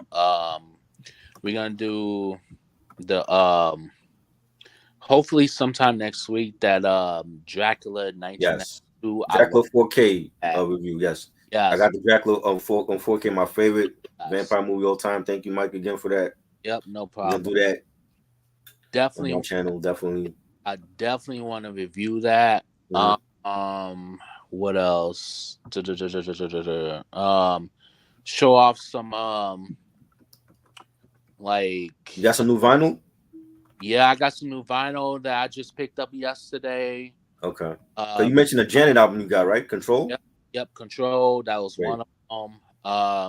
Gonna show off more vinyls that I picked up from yesterday, and then I got some I got a few movies, but I'm kind of like shying away from movies now. Right. At that point where it's getting a little bit too expensive now. And you know what? There was an article that came out this morning about how people are keeping their physical media on 4K and DVDs more because a lot of the streaming services are taking off the shows. Yeah, they are. Yeah, that's why I tell people all the time. I says, well, if you saying you could stream it, but at the same time, if Netflix and Hulu they getting ready to take that shit off, what you gonna do now? Because now you have to force yourself to buy the physical media at this point. That's why I have like over 1,300 physical media movies. Wow. Over 1,300. You got a crazy collection, man. Wow. I have a large collection. That one I'm definitely gonna show off. It will be sometime within the next few days and stuff like that. So and then I do want to do more. I want to tap into more like album reviews and stuff like that. But expect another. I'm gonna do a double album review. Living Off the Wall and Thriller. You doing Thriller? How you gotta have me and Reg on there for that? No, I gotta get on there too, man. Feel free. On there, Thriller. Anybody could come on. It's an we gotta get Michael Jackson whole family on there. If I can't just say, "Oh, I'm doing an album review for Thriller," and that's it. What? Because here's the thing. I'm sick and tired of people. Living Off the Wall is better than Thriller. No, Off the Wall was good. I don't know. I heard Charlamagne say that first, and then everybody else ran with it. Oh God, But see, it's two different. Like, it's two different genres. Off the Wall was like his prom, like his coming out party. Right. You know what I'm saying? Living Off the Wall was more like disco. Thriller was ahead of his time. Thriller made him the legend that he is now. It wasn't Off the Wall. Right. So it's he was already a legend as a kid. But Thriller set him apart from Prince and Madonna and everybody else. Strongly agree. And it's no, you cannot. And that Thriller documentary was trash. You didn't like it? Yo, that shit was garbage, man. I saw some stuff in there that I didn't know, like especially like with all the songs that were recording. Yeah. You know, I mean, they had its moments, but nah. But then, like, you cannot tell me that any album from 1982 is better than Thriller. Yeah. You cannot tell. Name one that's better than. I wait. Bro, in 1999 in kindergarten, every Friday we would have musical chairs. Remember that game? Yeah. We play musical chairs, and I used to bring my vinyl to my teacher, and I'll be like, "Yo, play this, play Thriller, play Purple Rain," and you know what I'm saying? I'm like 5, 6 years old, and we play musical chairs to Purple Rain and Thriller. Kids don't do that now. Nah. And by the way, speaking of Purple Rain, that is getting a 4K release. Yes. That is first day buy on that 40 one. years this month, actually. 40 years. Yeah. In that. No, that's next Yeah. month. For Purple Rain, now it's June. Yeah, July. Yep. It's July, really? Yeah. I thought it was June. Okay, No, it's it's July. July. Yeah. Yeah, 40 years this year for that. 40 years this year. I'm definitely getting the 4K. So yeah, expect Is it gonna have like unreleased scenes in it too? I hope so. I hope Yeah. it's like deleted Hopefully. scenes and all Yeah. like extra features and stuff like Because they that. cut that part out where he punched Morris Day in the face in the movie. He punched. Actually, I never seen that part. I That's never why it's seen not in the He actually movie. punched him? Huh? Wow. He actually punched him? In What? the movie, Because yeah, that punch was probably real. That's why I wasn't in the movie. probably. Mm. Let's be real. Let's be real. They didn't have the best relationship during that movie. Let's keep it a buck. Yeah, Yeah. the tension. But yeah. Oh, Yeah. So lots of things coming up on my channel. Lot. So, All right, so me and Reg are probably gonna do like talk about that Apple 100 list. oh boy. You could pull up too if you want to try.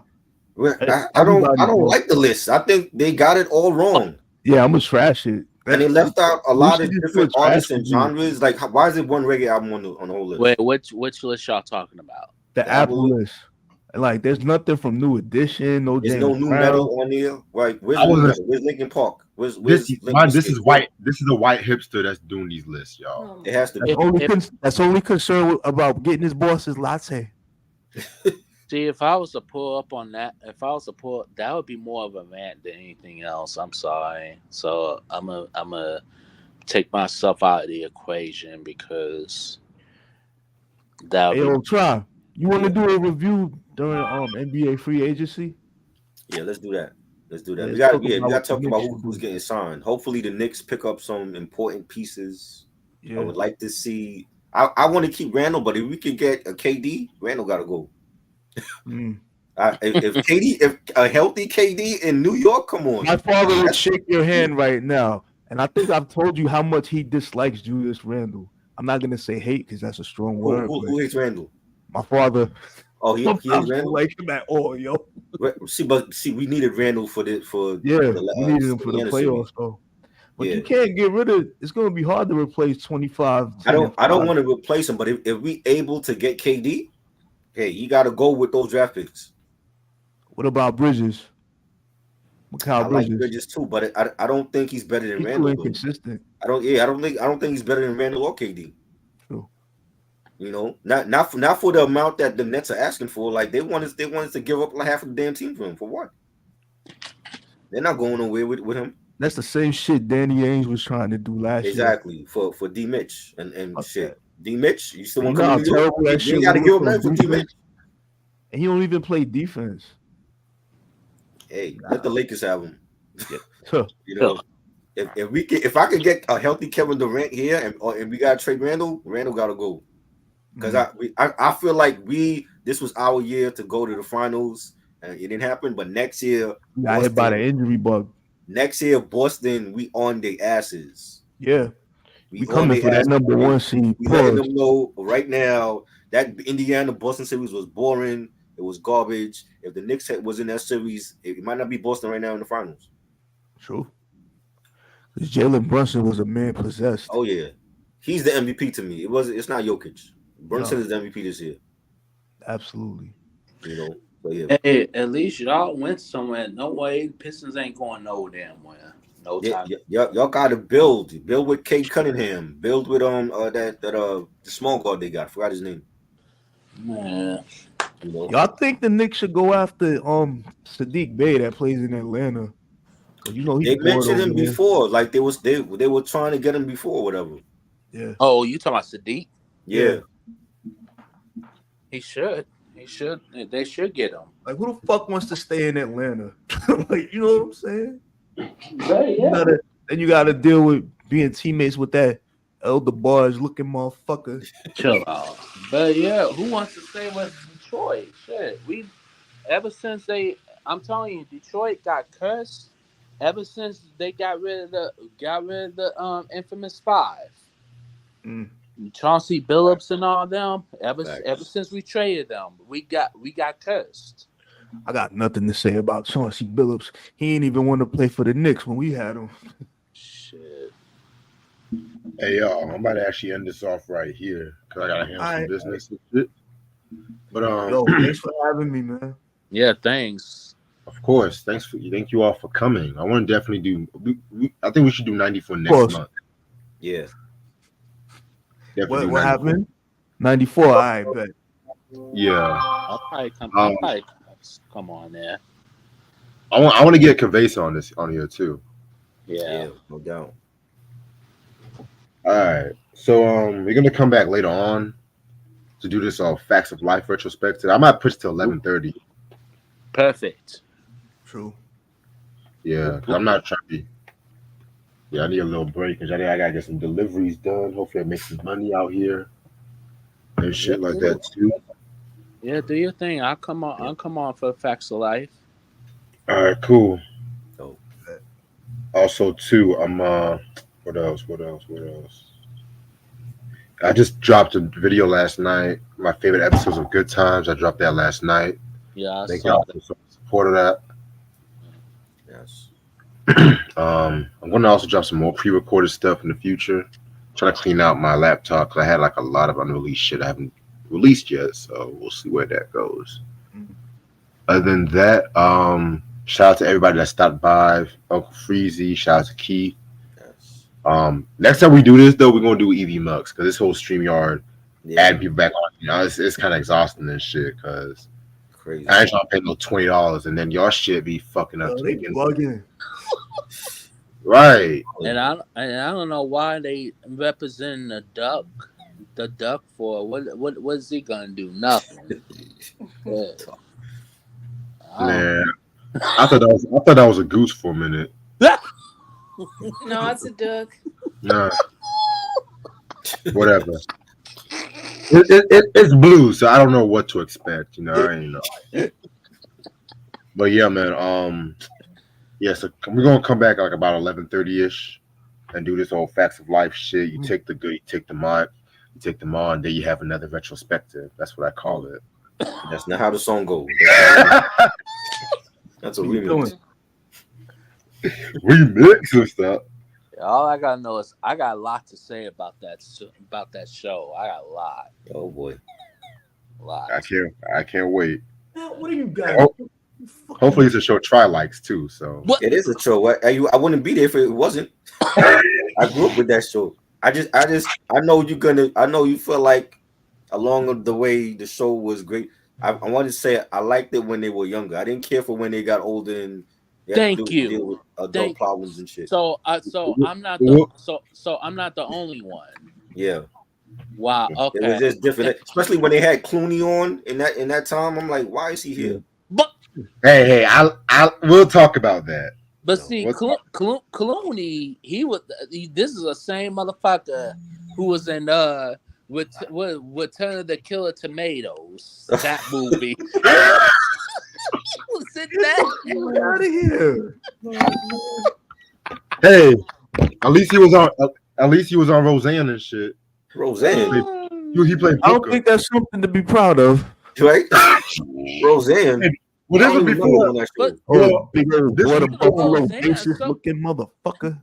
Speaking of Roseanne, so is what's his name from the Young of the Wrestlers? Greg. What's his name? Greg Winghausen. I never liked his acting. He said I never. Yeah. Greg from the Younger. What was his name? Greg something from the Young of the Wrestlers. He was in that too for a minute. Wow. Well, yeah, man. All right, y'all. So if y'all just tuning in, we did this for 3 hours. Shit. Yes. Thank God I was free today, cause I was saying. Yeah, so I'm gonna go out see what deliveries are. I'll probably be back by 9ish, but yeah. Thank you all for coming out. What time is the live tonight? I thought it was 11. I mean, we can do 11. I just did 11:30. I thought y'all wanted a break. Could we just do like a 3 hour stream? I thought y'all would want a break or some shit. I mean, 11. I mean, if you want to do 11:30, that's fine with me. Okay. Okay, I mean, I'll be home anyway, so True. But see, whatever. how you did this shit for 3 hours? People on my channel like, how come you don't do 3 hour live stream? I'm like, I ain't got shit. I ain't got. We got shit to fucking do. I ain't got shit. Exactly. I ain't got shit to say for 3 hours. Really? I'm Yeah. like, shit. It was a time. I told niggas I was busy around this time today. And so I didn't know how long this show was gonna be. I thought we were gonna be here till 8 o'clock at first. Shit. Oh shit. Oh, I'll be like, look, I love R&B music, but I want to go outside. I want to get some fresh air. Yeah, I want to breathe. definitely leaving the house now, yo. I don't want to talk about R. Kelly for 3 hours straight, man. Right. Like, people, Hell no. yeah, like I had 2 people on my channel a couple of days ago. It was like, how come you don't do 3 hour live streams? I was like, shit, I ain't got that much. Tell them to donate. Tell them to Right. donate to Ask your them to pay. channel. Yeah. Tell them to donate to your channel to do a 3 hour live stream. Yeah, Kiss your ass. they gonna be donating $20 if I do shit for 3 hours. That's $20. Shit, I don't give a fuck. Yeah. But now all y'all, all them motherfuckers, y'all can donate to the channel. I accept donation. Shit. Nigga trying to tell me you should use proper English in your streams. I told him suck my dick. Who said what? Oh, my God. Next time they say that, you should tell them. Nah, I ain't gonna say that. But Proper English. They say you should use proper English on your channel. I'm like, man, suck my dick. Define proper English. Define that. Hold up. Mind you, this nigga can't even spell English right. Oh Damn. my god. ask him to use it if he knows how to use there and use it in a sentence. Right. He'll probably be stuck for an answer. Right. I'll see y'all niggas later on. I'll let you know when I'm home. Y'all make sure y'all be good. Y'all subscribe to this channel. And this is what an R&B this tournament should be. When we niggas actually know R&B. Not like these Fugazi motherfuckers and shit. Right. But, y'all be safe. They don't know shit. All right, peace, y'all. Peace.